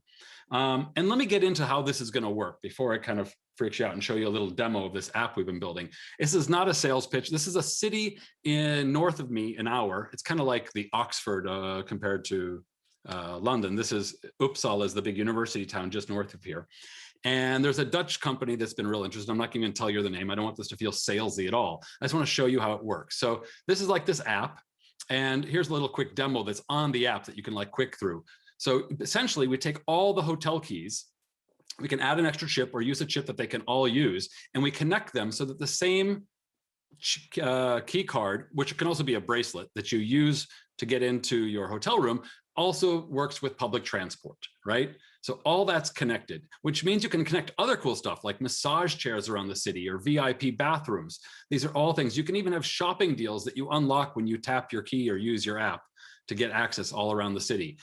Street parking can all be integrated with those app parking, so you can skip using those machines and even skip downloading a native app and just use one single app. You have great cameras around the city mounted on rooftops. You snap it, comes right to your phone, and there's just unlimited cool things that you can attach to this to make it work. So there's no ticketing machines, essentially there's no queuing, and there's no need to imagine this happening anymore because it's totally doable. So I want to show you how this could actually connect.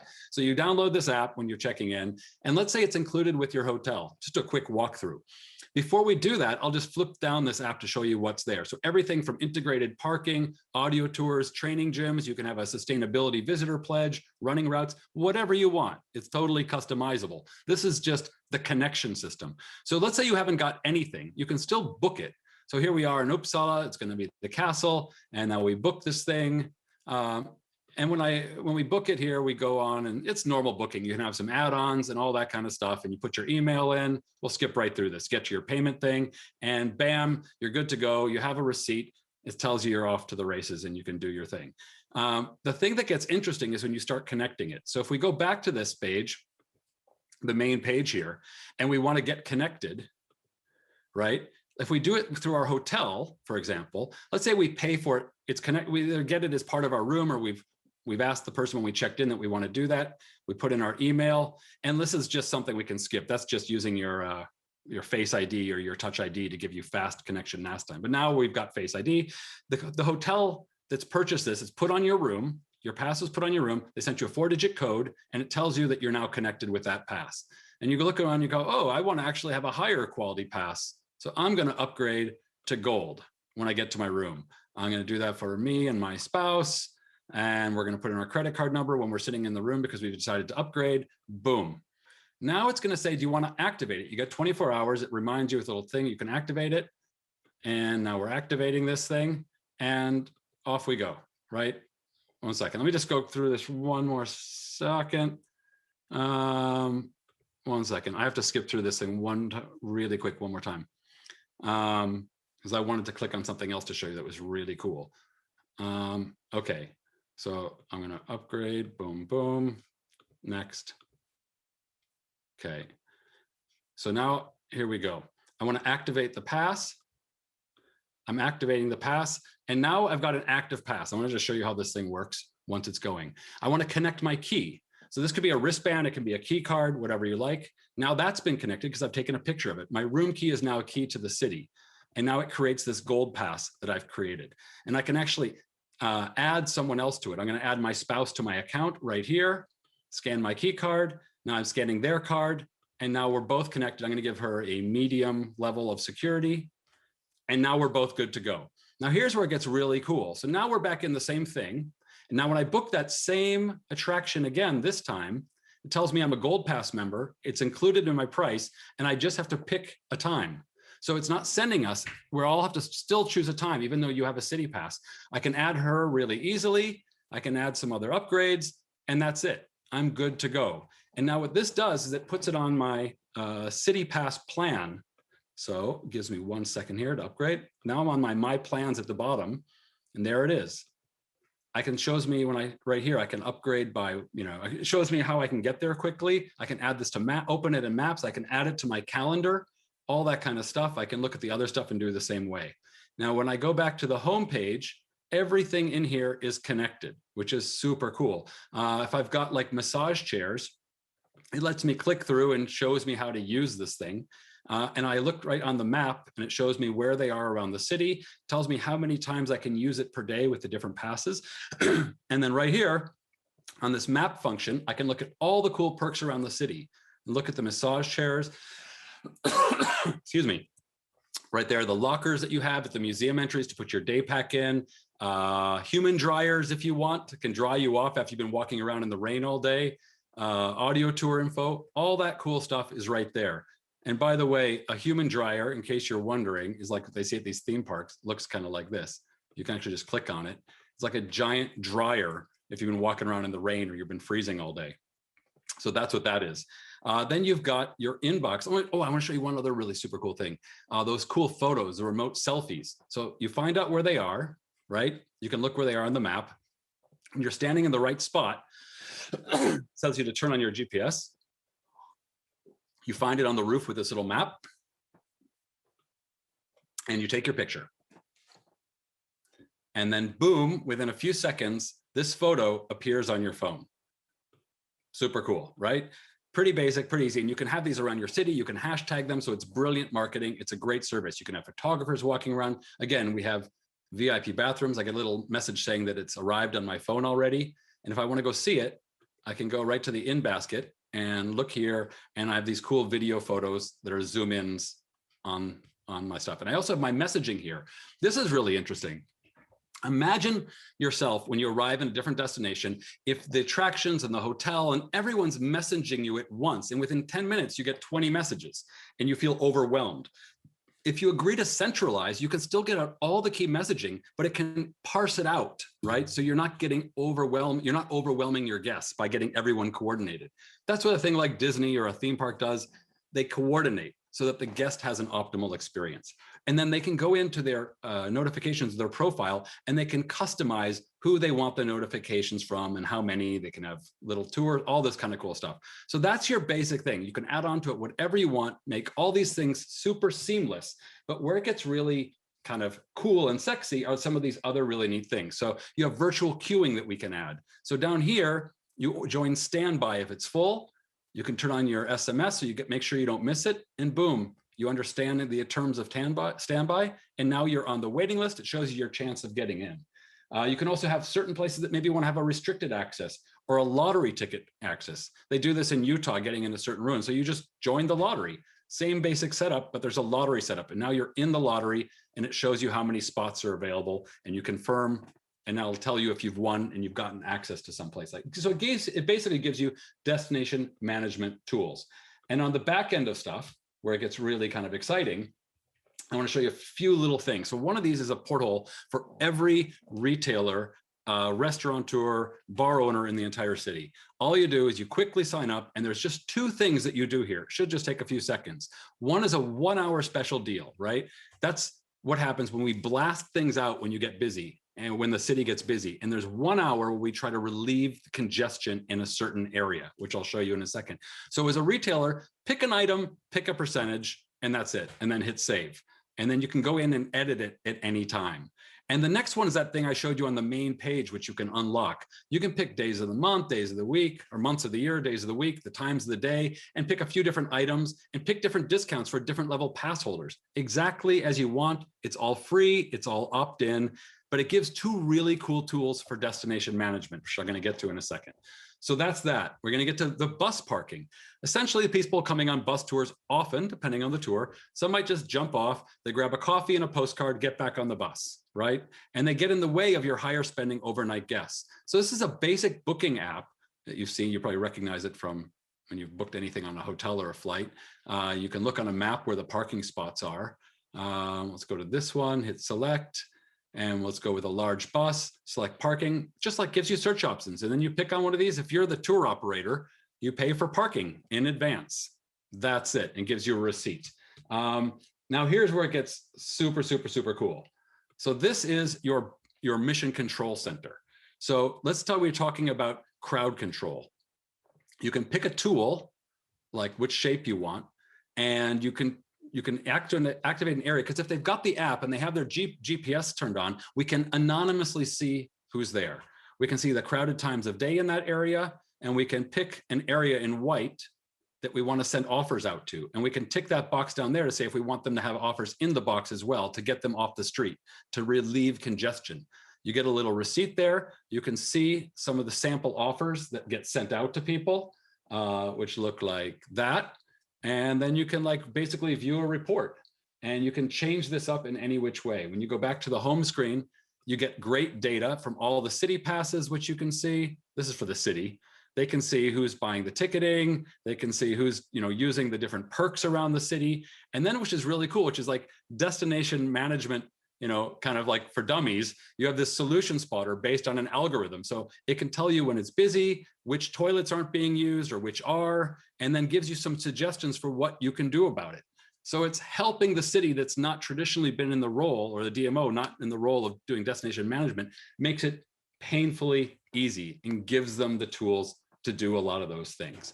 I know I'm just kind of plowing through this thing full speed, but I'm going to stop my screen share there because I know it's a lot to take in.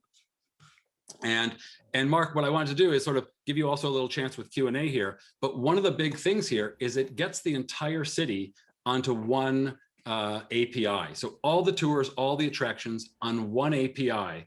And that means they can go out to places like Expedia, Viator, Get Your Guide. And it's not just the big guys, the little guys get on there. Now, one of the things we know is that airlines are paying OTAs 1 or 2% commissions, hotels, not much more than that. But attractions and tours are still paying 20, 25% because the OTAs are using a divide and conquer strategy. Now, if we get everybody onto the common platform, it is theoretically possible. It's going to be a lot easier for a DMO, if they wanted to go to these OTAs and bargain in a tougher way. They can say, we've got everybody on board right now. We don't need you so much anymore. We're not paying you 25%. We're going to pay you 12.5 or whatever it is. It gives you the possibility to start bargaining, and it gives the little guys access to the global marketplace with all those OTAs to increase booking. Gives you tools like virtual queuing, and gives all these cool perks, which helps spread people out and gives them a reason to do different upgraded levels of the passes. And one of the cool things with the passes, with those different price points, is that you can actually turn to the attractions and say, we'll pay you 100 or even more than 100% of your standard rate of a ticket to come into your attraction. Because some of these allow you to do that by having different tiered systems where we can bring in more money for each attraction and each tour. Because we know they're not going to go to 100 museums in one day. They're going to go to 2 or 3. And we can have special passes that work for peak periods. Just like you pay more for peak use on the underground, you can pay more for peak use going into certain attractions. So there's ways to kind of upsell for attractions and tours in a way that we haven't, or that we do very well with hotels and airlines. Evening champagne guided tours. The first opening hours of the day can include a muffin and a cup of coffee or tea. Things that you can offer upgrades for. So that's the bigger picture. Destination management, better service, improved visitor experience, and increasing visitor spending. Bomb. Doug. That's what I've been doing during Corona. Doug, great to have you share that with us, and glad to know that you've been busy and not just drinking beer all year. So, but maybe the beer in the Sky Bar stimulated that sort of innovation, which is good. Definitely. So we look forward to getting you back again. I mean, we say those insights are about, you know, technology to stimulate. How do we improve the visitor experience? We've heard about the importance of not sort of adopting a mass tourism approach, but how can we be better at managing, as you say, volumes and destinations? So, and at the same time generate, you know, a value, a return as well, which can be reinvested into destinations. So, fantastic. I'm going to ask you just one question. Aside from all of that, which is really good, COVID has delivered lots of. It's been tough for everybody, but there has been some huge positives that have come out of COVID. And you've shared a couple of those with me. And I'd like you just to sort of give me your number one experience that's been really, really cool, as you would say. And it's not the massage chair that you kept referring to on numerous occasions. So what is that big positive that you've come across that you think we could build on in future years? Well, one thing, I mean, and when you say future years, we're talking about if some disease, some virus swings back through. But I mean, I think one of the biggest things are the COVID sniffing dogs that the Finnish people that they started doing in the Helsinki airport. It's non-invasive. You don't get that thing up your nose or in your mouth. It takes a few seconds. I mean, and it's cheap. And it's instantaneous results, and they can detect before you show symptoms. So, I mean, imagine a tourist system where we had a COVID sniffing dog at the airport, then when you entered the plane, when you left your destination airport, and then again at the hotel entry. 94% accuracy tests that would protect you through the whole journey, and we could have them at elderly homes and hospitals. I don't know why there's not this global call for COVID sniffing dogs everywhere. I mean, it works, and a lot of places are using it, but not enough. That just seemed, I mean, they've been doing that since August or September. I don't understand why this isn't everywhere. So we're clearly not barking up the right tree, but COVID sniffing dogs, the cost of puppies and the cost of dogs, you know, maybe there's investment. I'm going to see the latest addition to my family this afternoon, a wee puppy. But Doug, I'm conscious of time, but as always, you know, really appreciate your time given to us. We really look forward to you coming back to Scotland and indulging in a few beverages in the future. But once again, thank you, and glad to see that you're fit and well in Stockholm and living the dream, as they say. So thank you. At this point, folks, we're going to take a very, very short break. As I say, we're running a bit over time, but I hope you're going to stay with us. We have our expert panel session that follows with some great panelists to give their thoughts on the future. So if I could ask you maybe no more than, say, 3 minutes break would be fantastic. Gives the quick time for the kettle to boil and top up, and then be back with us to kick into the final session of our conference today. So thank you all very much, and we'll see you shortly. Hi, I'm Robert from SAMH, Scotland's mental health charity. Right now we're living in difficult times, and it's okay to feel stressed and anxious. In fact, the chances are your friends, family and co-workers are feeling the same way. It's never been more important to protect our mental health and well-being, so at SAMH we've put together some tips to help with self-isolation, stress and anxiety caused by the current situation. You can find out more information at samh.org.uk/coronavirus. Tip 1. Keep to a routine. If your day has a bit of structure, you'll find that you have a sense of control, which can make a difference to your mental health and well-being. Take time to work out how you will spend your time each day, write it down and check in with your schedule often so you can keep on track.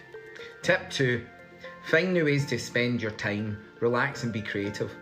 Finding ways to fill your day will help you feel productive and help your mental well-being. Make sure to mix it up too. Revisit old hobbies or maybe try some new ones that will help you to relax and bring out your creative side. Perhaps you might try drawing, writing or colouring in. The main thing is to find activities and projects that work for you. Tip 3. Connect with people.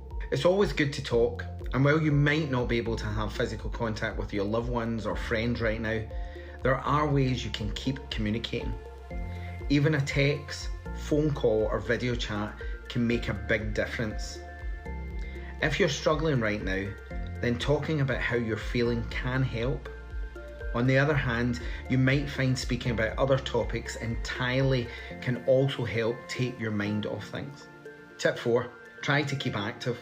We know that keeping active not only helps our physical health, it also has a big impact on our mental health too.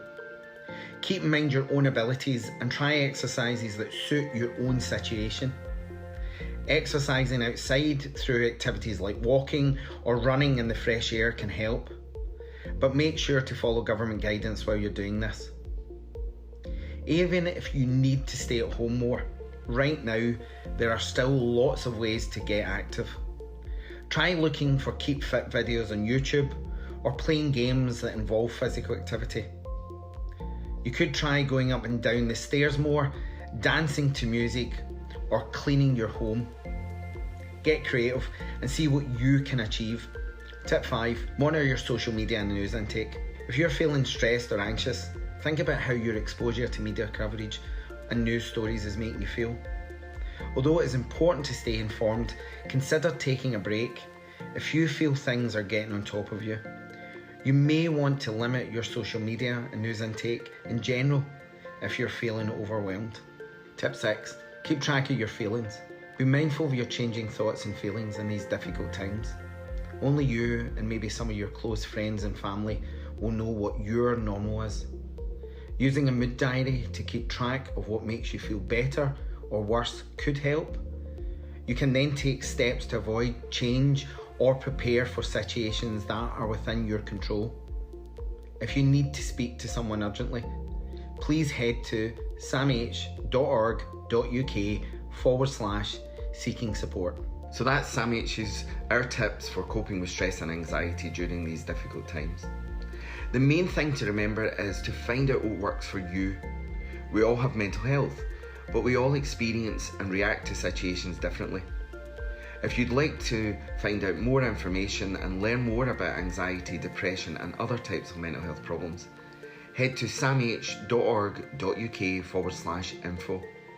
We've also put together a dedicated online information hub to help you protect your mental health and wellbeing. Visit samh.org.uk/coronavirus. Welcome back, everybody. Of course, many of our colleagues and we hear right across the country, mental health has taken grip of so many people during COVID, and a great resource to go to, as is, of course, hospitality health as well. So I'd encourage you to visit those if you feel you need it or you know somebody that may do themselves. So, right, it now gives me great pleasure to bring the final session together and introduce our expert panel. And I hope, as I say, you'll get the best out of this. So on the, for probably the next hour, if you could stay with me and let me invite the first panelist into, sorry, who's that? We've been gate crashed. Oh no, we haven't. It's Kevin Quantum. Kevin, good afternoon, sir. Hello, Mark. Hi, thanks so much for having me as part of the conference. I've gate crashed the panel discussion. I hope that's okay at this late stage. Kevin, yes, of course it is. You're very welcome. For those of you that don't know Kevin, Kevin was a finalist in Britain's Got Talent, and he's in our entertainment industry, an industry that has been significantly hurt, just as our hospitality and tourism sector, of course, part of tourism. But Kevin, you've been doing all sorts of stuff through this last year, I know, and you know, following on from the various quotes of how I think David Williams described you, a mix of magic, physics and daring do, a sexy Doctor Who. I don't know quite how you live that one down, but tell us very quickly, before you perform a bit of magic, tell us what you've been up to. Yeah, very much like everyone else. My job as an entertainer and also as someone who runs an arts organisation in Edinburgh, the Edinburgh International Magic Festival, I've had to pivot like people from the real world to congregating people in live events to the virtual world. So today is just an example of one of those transitions that I've made to the virtual world, a demonstration of the show that would normally be on stage right now in Australia at the Adelaide Fringe, sadly not, but is here now performing a very modified virtual version for the STA conference today. Well, thank you very much for being with us. I mean, we're a much better place to be than Adelaide, of course. Climate's better, etc. So I mean, absolutely delighted, as I say, that you're here with us. So I guess we need a bit of magic. Yeah, let's do some. Yeah, so right at the start of lockdown, my 7-year-old daughter and I, we decided to make our own YouTube channel, teaching magic with science, mainly to help parents out who are homeschooling. I'm sure many of you can empathise. This is something that I came up with. And the great news is if you want to learn it yourself, then you can visit my YouTube channel and you'll get all the instructions you need.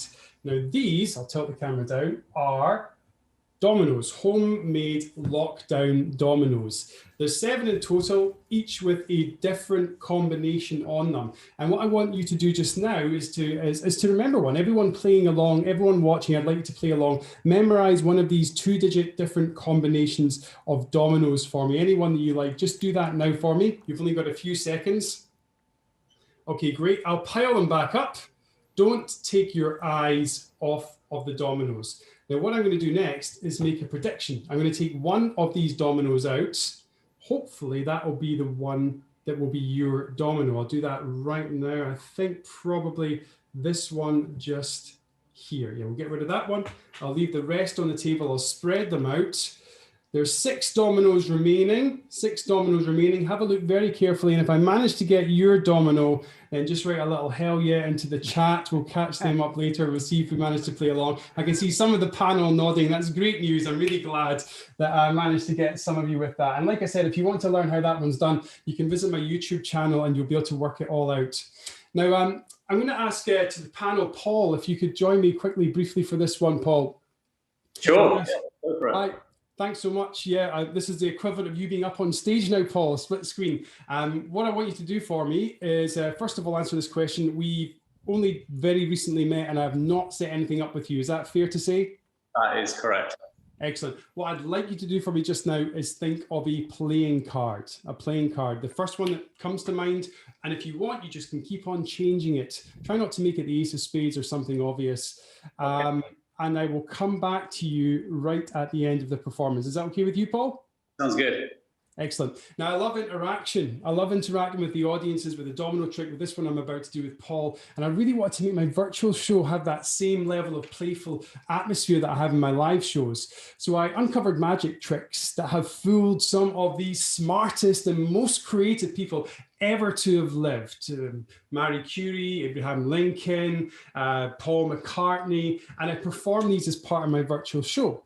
So the fun twist in this is, like, say, for instance, Gary is your text genius, then I bring him up on stage, also known as the split screen, like we did with Paul earlier, and we do the trick that fooled Steve Jobs. Or maybe Gemma's your fearless leader. Well, for her, we'll do the trick that fooled Winston Churchill. Now, this is a tourism event, and I want to do something tourism related. So for my finale today, I'd like to do the trick that I performed and fooled Richard Branson of Virgin with a few years back when he was visiting Edinburgh. I'm going to invite Paul back onto the stage, back onto the split screen again, please, Paul, if you don't mind. Okay, Kevin, yeah. Thank you so much for joining me. Now, I have a pack of cards here, and again, we've not set anything up, and you have one card in mind, is that right? I do. Okay, nice and loud so we can all hear. What was the card that you were thinking of? It is the 4 of diamonds. The 4 of diamonds. I'll do this as slowly as I can, but there is one card, Paul, one card only in this pack that is the wrong way round. And that card is, of course, the 4 of diamonds, your card, Paul, the trick that fooled Richard Branson. Thank you so much indeed. Hope you enjoyed that. Thank you so much for your time. It's been a pleasure listening to the contributors so far. I look forward to listening to the panel. And I'll now pass you back over to Mark. Thank you so much for having me, Mark. Kevin, thank you very much, Kevin. We all need a bit of magic right now, and it baffles me. So delighted that you gate crashed the panel session, first of all. But it now gives me great pleasure to introduce our panel of experts. Apologies for being a little later than normal, but some of them are very well-known faces and some of them are certainly back to join us. So first panelist, Kate Nichols, who is the Chief Executive of UK Hospitality, comes straight from the House of Lords, where she's been giving evidence this morning. Then we've got Vicky Miller, who's the Director of Marketing for Visit Scotland. Good afternoon, Vicky. Paul Eastoe, who you've just seen, who's the Chief Operating Officer of the Active Travel Group, founder of Wilderness Scotland, and also Chair of STMA. A familiar face for us, Justin Reid from TripAdvisor, Director of Destination Marketing. Hi, Justin. And Susan Fouquier, who's the Regional Managing Director of the Royal Bank of Scotland Business Banking. Hi, Susan. Welcome. Good morning. So panel, we've had an interesting discussion this morning. It's all about looking forward, as you know, and we've on track to achieve and hopefully achieve our actual collective aim of making Scotland the world leader in 21st century tourism. But we've got some real challenges still in front of us, which we need to overcome. So it'd be interesting to get your thoughts on what those challenges are. So Justin, maybe as from a TripAdvisor point of view, and I hope you weren't offended by Doug earlier and what he was saying about some of the OTAs, but with the signs not looking too positive for international tourism returning this summer, or perhaps not even to the autumn, it makes it having a really strong domestic staycation offering and creating demand even more important. So what are TripAdvisor seeing in terms of search and demand for Scotland, timelines for conversion, and are you seeing anything in respect of price sensitivity? Yeah, normally I have to come off mute at this point, but I'm still a bit tongue-tied after Kevin's trick there and working out how he did it. But in terms of what we're seeing, I wouldn't rule out international. The first thing I'd say is I wouldn't rule out international tourism just yet. I think we're going to see a year very much of two halves. And this isn't just for Scotland, this is for what we're seeing globally, which is the first half of the year, it will be dominated by domestic tourism, and in a way that we've probably never seen before. But the second half of the year, there is a real possibility for a strong bounce back of international tourism. Obviously, everything is dependent upon areas being COVID safe and travel corridors being open and countries not being on red list. But I really would want to emphasize that. Do not give up on international tourism for this year. What we are seeing, though, is exactly what you said, though, Mark, is the potential for a domestic staycation boom like we've never seen before. And if we cast our minds back to last August, which is, it's a little, for me anyway, it's a little bit hard to look back over the past year. And actually, we kind of tend to forget that there was a period last summer when things did return to a degree of normality in terms of people were, the lockdowns were ended, people were able to move around a lot. And what Scotland actually saw over that period was, from a domestic point of view, you were actually up year on year, okay? So think about that. Midst of COVID, or certainly in the midst of the COVID year, August, people on TripAdvisor, Scottish people on TripAdvisor, UK people on TripAdvisor, looking at Scotland and clicking to book Scotland was actually up 14% year on year. So it only lasted a short period of time, and we went back into second lockdowns and re-emergence of vaccine variants, which really put the brakes on any true kind of recovery. But that's what we're starting to see already as well with the vaccine rollout. Already, lots more people, not just month on month or week on week, but day on day, UK audience looking at Scotland. A couple of numbers I've just got here is, where are we now? 88% up. March numbers for this week, 88% up on what the March numbers, on what the same week was in January. Okay, and that's UK people looking at Scotland.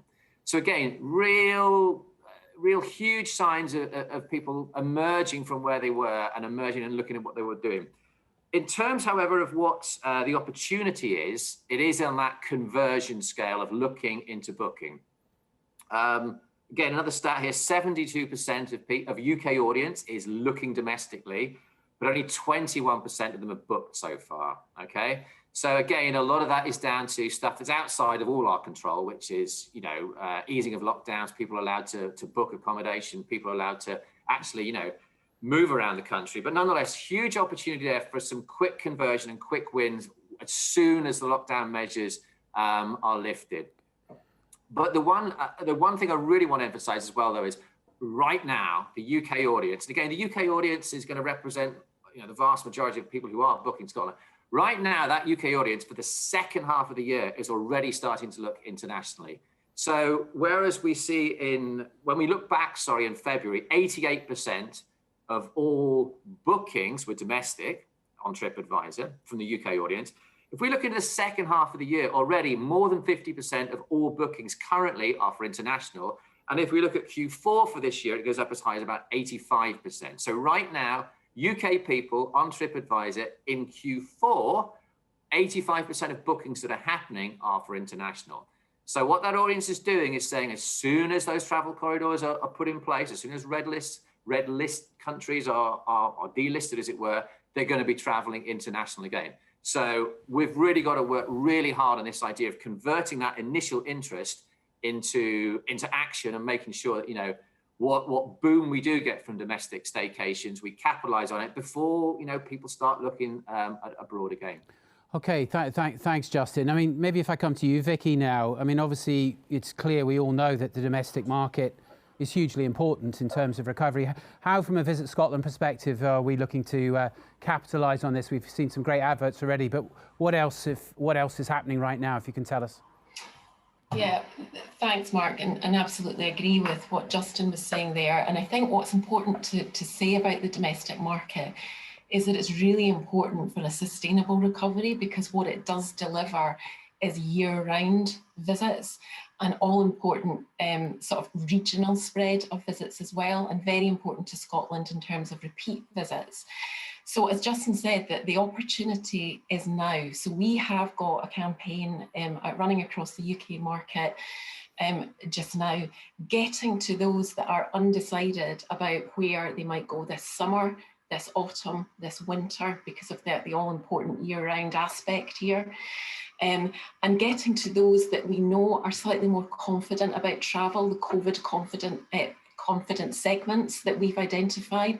So it's a very targeted campaign. It's using a number of different channels. We are working with TripAdvisor as part of that. It's designed to inspire, but it's also designed to encourage those bookings and getting people to think about planning and booking that holiday for later in the year, when we know that obviously the travel will have opened up across the UK. So the time is now. And I think what's also welcome today is that the additional funding that the First Minister mentioned means that we will have a sector and destination recovery fund. We'll have a Days Out, a new initiative, and we'll have a social tourism initiative. And that will allow Visit Scotland to work really closely with all of our industry partners to kind of really tap into the opportunity of the domestic market.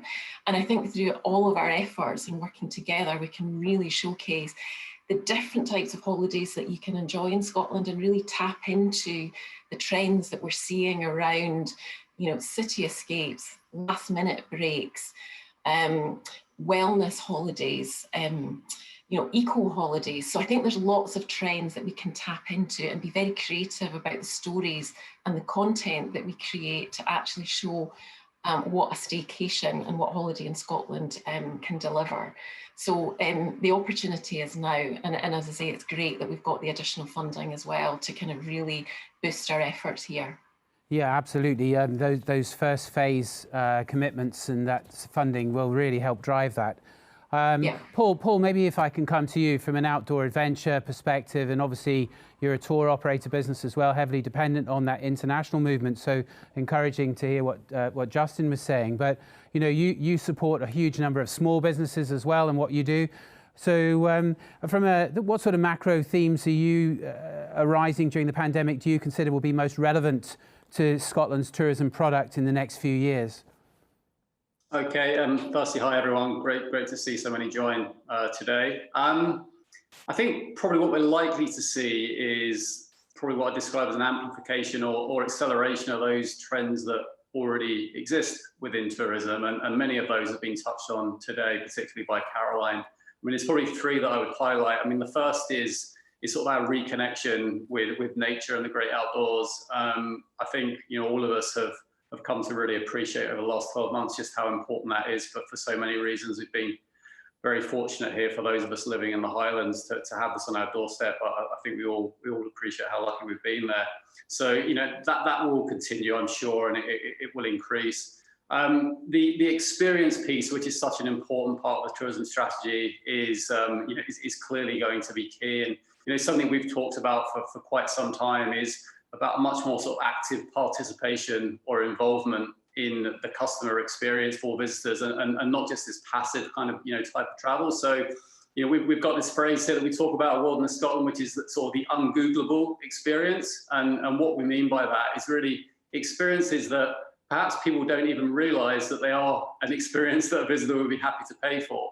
You know, it might be the everyday ordinary for us, but actually for a visitor, particularly an international visitor, it's something that's quite remarkable. And you know, I think back to one of the first trips that we ever ran on the Isle of Harris, and there was a family we were with who were hosting for the week, and we managed to arrange for them to cut peat, you know, locally. And there we were on a typically atmospheric day. You know, the sun was going down, and you know, for them, it was one of the highlights of their trip. So you know, on the face of it, that doesn't seem like something people would be happy to pay for, but it absolutely was what they came for. So.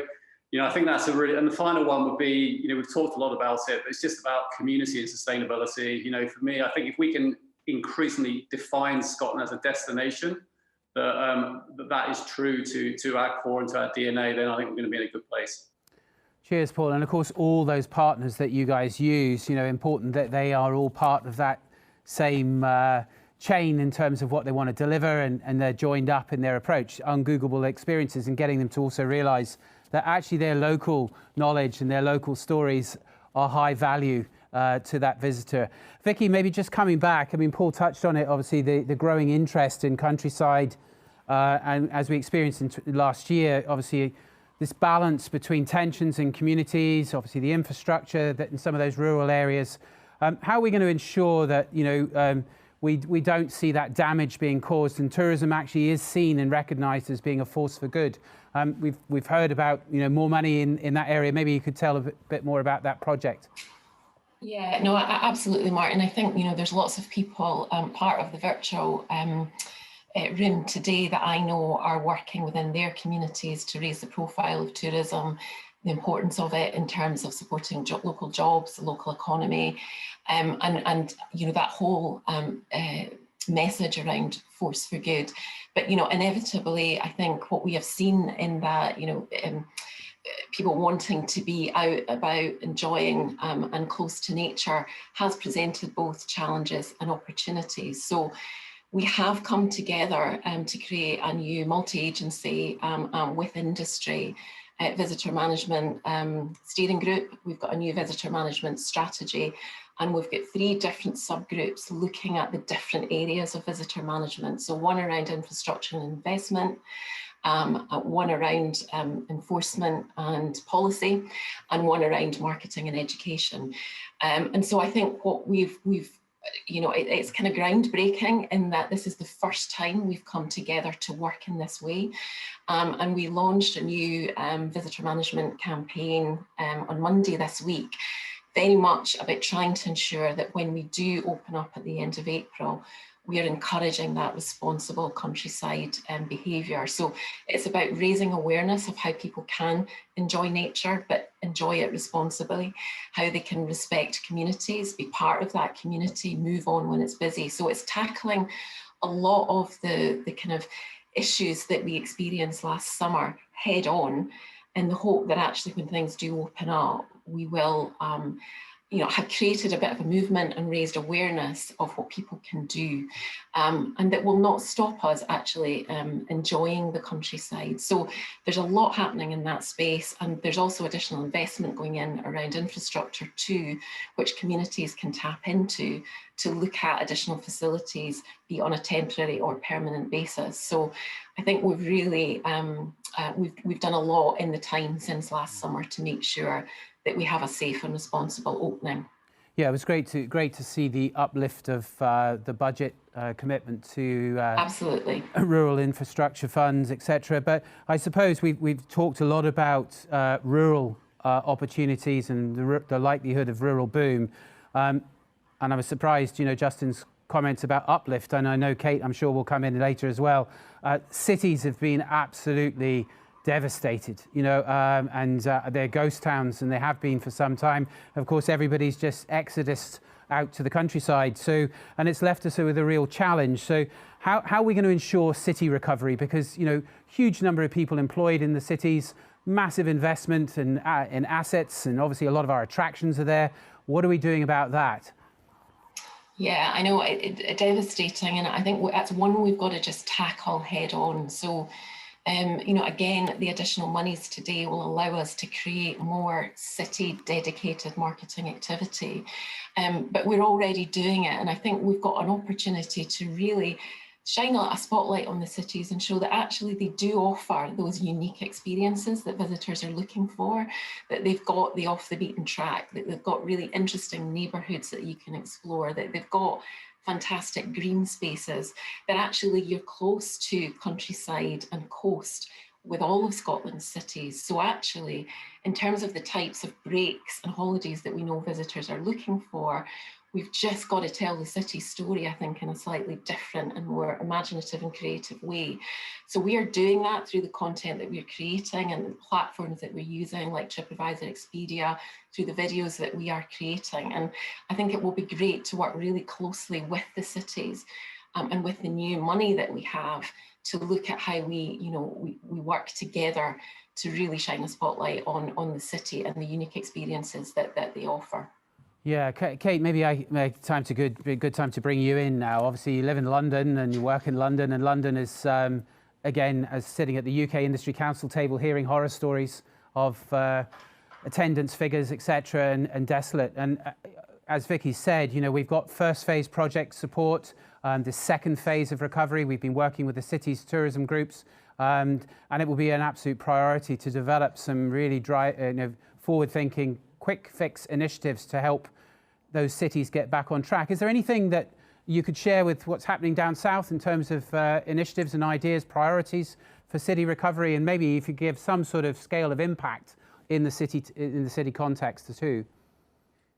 Yes, well, you're absolutely right. I mean, our cities were first hit and hardest hit. If you look back at the sort of London market in particular, and let's not forget that London is the gateway for many of our international tourists. You know, 60 to 70% of international tourists will start their journey in the UK through London and come to Scotland through London. So when your international travel and tourism slows down in that area, it has a knock-on effect throughout the UK. And equally, it's important that we get London restarted again in order to restart tourism and hospitality and business travel in particular across all parts of the UK.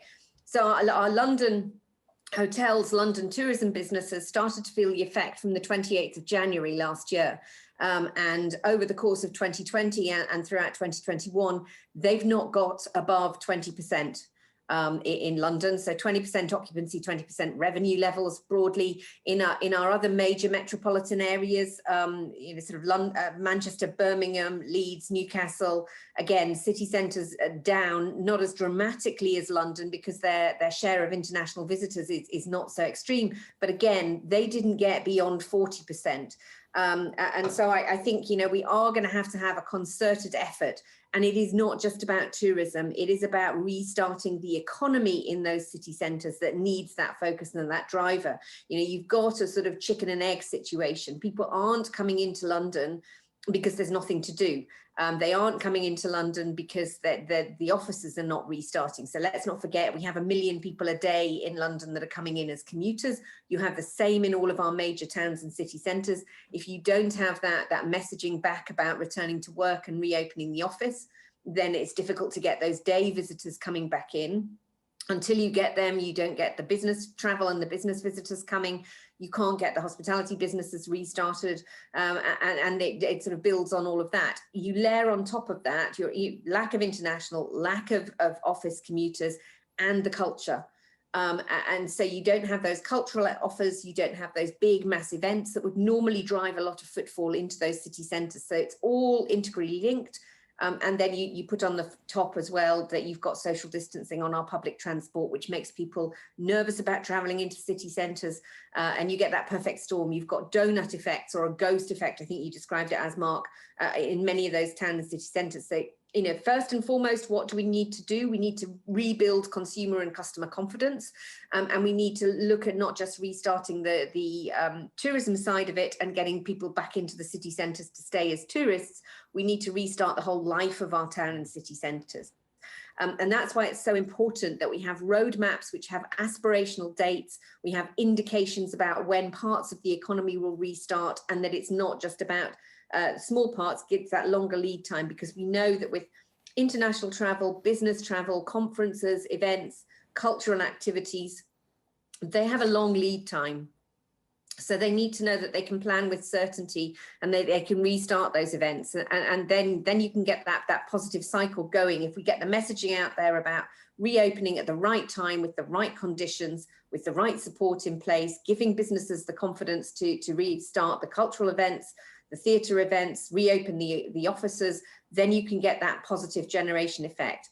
Over and above that, then, we've set up in London a London Tourism Recovery Board. So it's chaired by the mayor. You have two sides to it. One is looking at tourism, one is looking at back to the office and back to work and getting the city moving, looking at doing the same in Manchester as well, so that you've got that positive communication marketing out to consumers to encourage them back in. In London, we're starting with Londoners and sort of home counties. So it's that day trip. It's about coming back in, exploring your own city when it's quiet and there's no tourists around. But then it's broadening it out to day trippers from outside, and then the domestic overnight focus as well. And I think, we're learning the lessons as well and looking at what other international towns and cities have done. If you look at Sydney, they are doing cut price travel domestically to get domestic tourism restarting while they can't reopen the borders. They're also doing a dine and explore incentives where you're giving people vouchers to go out and explore their own cities. Done in Vienna, a sort of eat out to help out, but it was a more broadly based scheme. So you might need to look at some of those fiscal incentives to get day trippers back. And then I think the final point of what we need to do for our cities is to make sure we've got clear and coordinated messaging across all parts of the UK about travel. We've got different dates for reopening, understandably, and these are all devolved matters, but it would be really good if we could have clear and coherent and coordinated messaging about when you are allowed to travel within the UK, because a lot of Scottish businesses will be dependent upon customers coming from England and other parts of the United Kingdom, and clear messaging about public transport and getting back on and moving around the UK, as well as in the longer term, sort of in the next 6 months, when we're looking at welcoming back international visitors, the more we can do to coordinate that messaging about international travel and tourism, borders and controls at a pan-UK level, the better. So thanks, Kate. And I think there's certainly some learnings that we can take from there as well in our city discussion. So obviously the international piece, just coming back to that, Paul, maybe from a tour operator perspective, what considerations would you consider to be the most important for the recovery of international tourism to Scotland? Yeah, good question, Mark. I think probably before looking at specific considerations, probably let's have an ask of everyone that's got an interest in Scottish tourism to help sort of shift the current narrative around international travel. It almost exclusively, without exception, is being presented as an outbound issue. As if it's some kind of frivolous, excessive behaviour that can be ruled out altogether.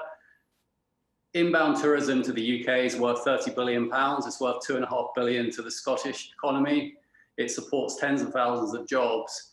And the Scottish tourism industry cannot survive without international tourism. I've heard a figure quoted recently that we would need an extra 8 million visitors this year to replace the loss of international tourism. I mean, even if that could happen, there's no way that our destination has the carrying capacity to accommodate that number of visitors. So, it's really important that all of us, I think, stress just how important international travel is for the Scottish economy from an inbound perspective.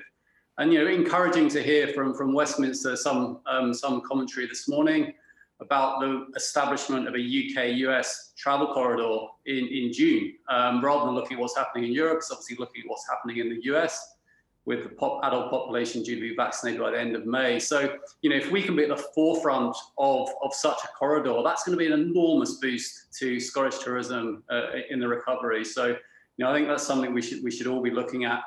I mean, specific considerations, I think, you know, the good to go, the safe destination, the well-managed destination, you know, we've got to be seen to be as good, if not better, than any other destination. I think the competition in the recovery is going to be fierce, and you know, we need to be sure that we're going to the table with everything that we've got. I mean, secondly, this is something that I really want to stress. I think for everyone that's watching today, we've seen a complete shift in the level of partnership working across the industry with all the suppliers and partners that we work with. Initially, when COVID hit, you know, I think everyone went into sort of bunker mentality, you know, pulled up the drawbridge and was really looking out just for their own businesses, and rightly so. You know, I mean, it was an absolute survival situation, and still is. But I think once the depth of and the gravity of the pandemic became clear, the level of help and support that we saw across all of our partners that we work with around the country was huge, and it was massively uplifting, and it's helped, you know, keep us really motivated to when we find our way out of this, that we'll continue in such a vein where we have a much greater understanding of how our respective businesses work. So I think all of us, particularly in the travel trade, and that's not just within the private sector, I'm talking about relationships with people like CalMac, Historic Environment Scotland, they all have a critical role to play in how we respond to the international market. Okay. And finally, and I'm sure Vicky will talk about this, I mean, the timing of our marketing efforts is critical. I think if we wait until everything is nailed on and there's absolute certainty, it's too late. I mean, I don't know how many of us are here today know that Iceland is currently open to international visitors without quarantine if you've been vaccinated. So they are, and they have to be, they are a competitor for us. So I think we want to position ourselves, once we have some clarity around what the timeline looks like, to get out there and be positive with our marketing messages and be sure that there's an integrated message across both the public and the private sector. Okay. It's great to see that announcement today. I mean, we need like historic levels of marketing investment, I think, if we're going to be competitive, and the 25 million fund, a proportion of that is clearly a start. Okay, yeah, no, I think Johannes is actually on the call from watching from Iceland, my counterpart there, and I know Owen from ITIC in Ireland is watching, and certainly the Irish will be going hell for leather in making sure that those international routes get open quickly. Justin, before I come back to you, Susan, obviously, you know, businesses have borrowed a lot of money and the banks have been hugely supportive to the sector. I mean, what's the bank's outlook of the tourism sector, tourism and hospitality sector future? You know, clearly we are a massive, important part of your portfolio. What's the bank's views? Yeah, thanks, Mark. So, you know, I think it's clear that all of the tourism sectors have been amongst the hardest hit parts of the economy, and what has been the deepest recession in 300 years. The welcome news, I guess, as we're hearing from a number of people, is that economic activity is set to rebound strongly and swiftly as the restrictions are lifted.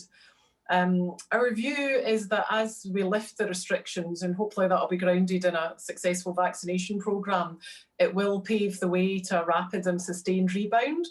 According to government forecasts, the UK economy is going to grow by a staggering 11% over the remainder of the year, and then regain its pre-COVID levels of output by mid-22. Now, you're quite right that emerging from COVID is undoubtedly going to be a challenge for many businesses, though, especially SMEs, small and medium-sized enterprise, whose finances have been hit particularly hard. Bank lending to SMEs in the UK hospitality sector alone has increased by around 5 billion, so that's about 40% increase over the past year, which I think indicates the stresses on the sector.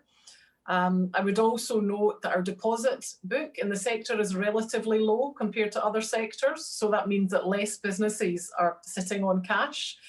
So we know that liquidity is likely to be an issue. And I think, you know, for businesses to really understand their cash flow over a longer cycle is going to be really important. However, with the focus that there has been on costs, particularly in structural cost reduction, we're hoping it should lead to better profit margins in the future. So, of course, you know, the outlook remains uncertain at the time. We're hearing about the sort of international travel and large events, and we still don't have clear direction on that. But it seems to me there's little doubt that there's considerable pent-up demand, which we think will be hugely, you know, positive for the sector.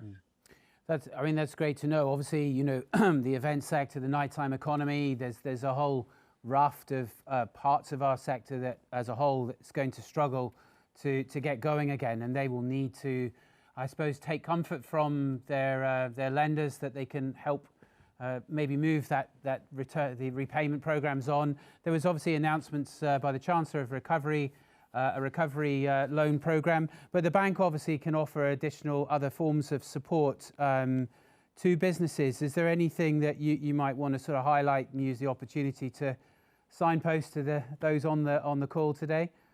Yeah, absolutely. So you're right. We're moving from one set of government support schemes to another at the moment. I would just flag that the bounce back loan scheme and the coronavirus business interruption loan scheme, as they stand just now, do finish on the 31st of March.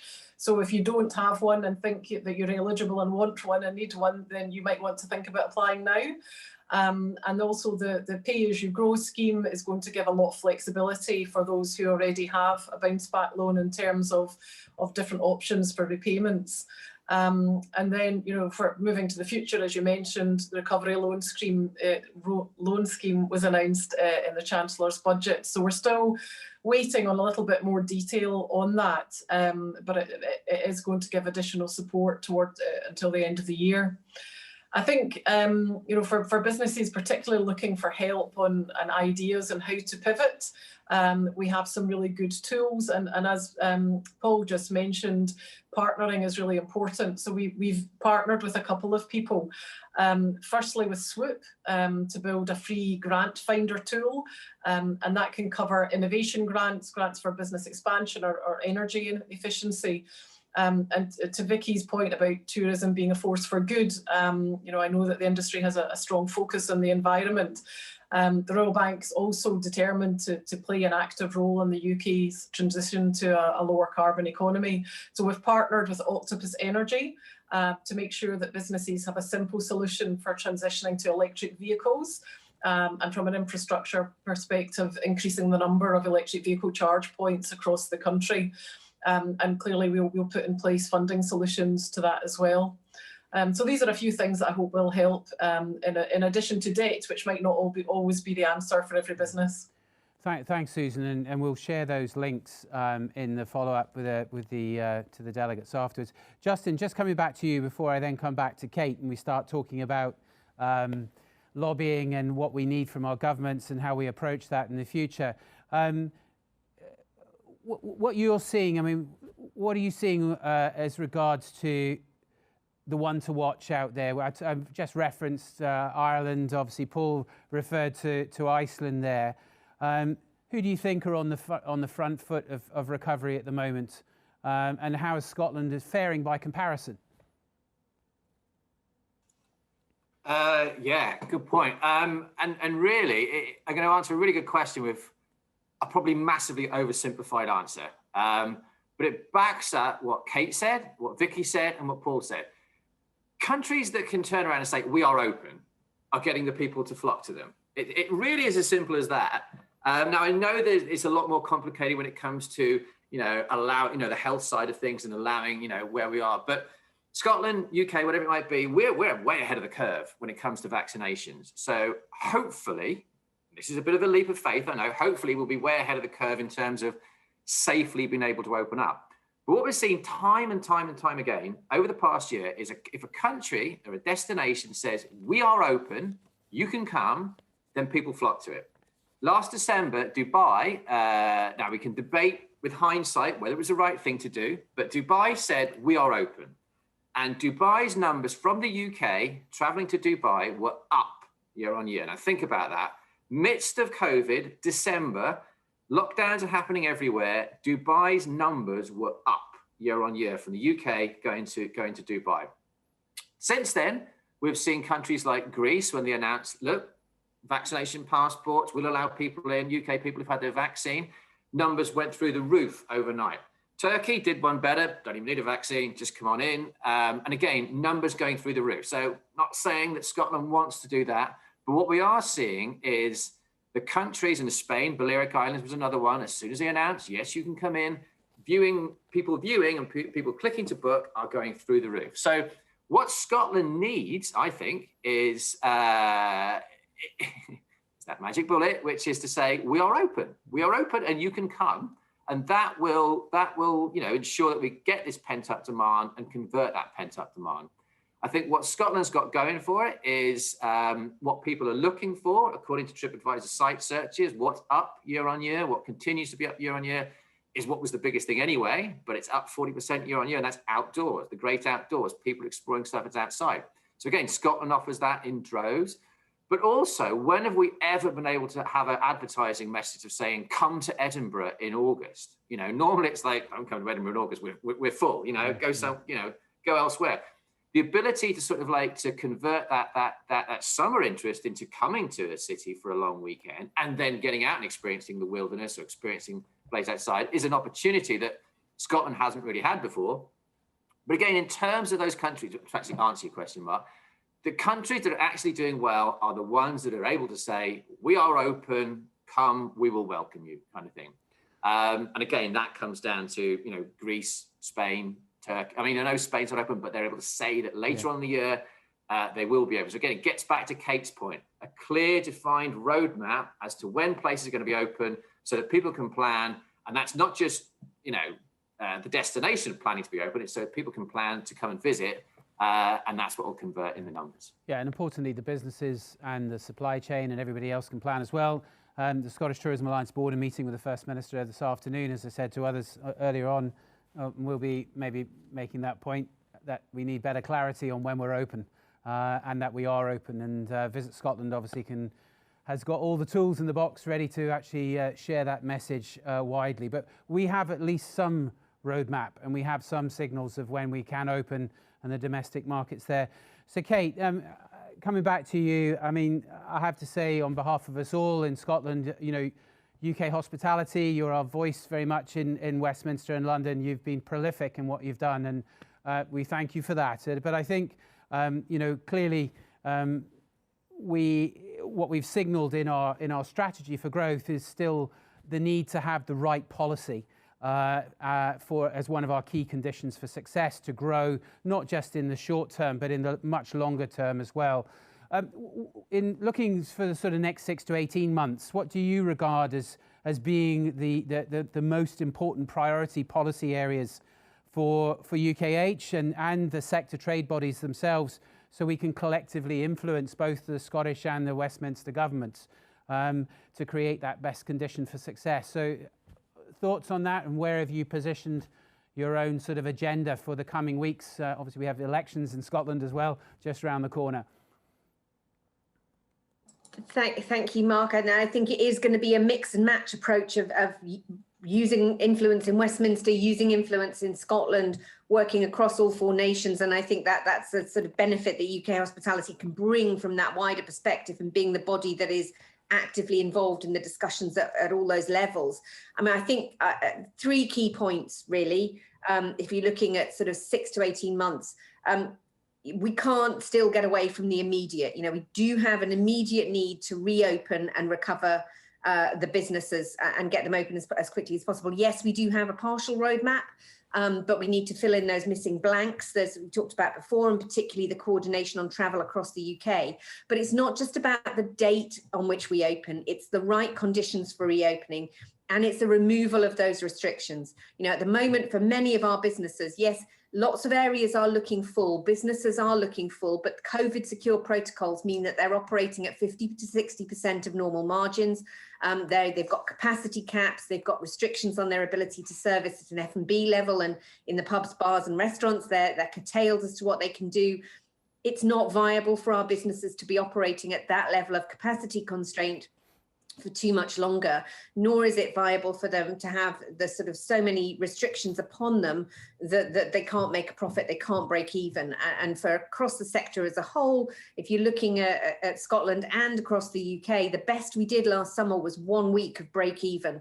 And for all destinations across the UK domestically, nobody was at more than 70% occupancy.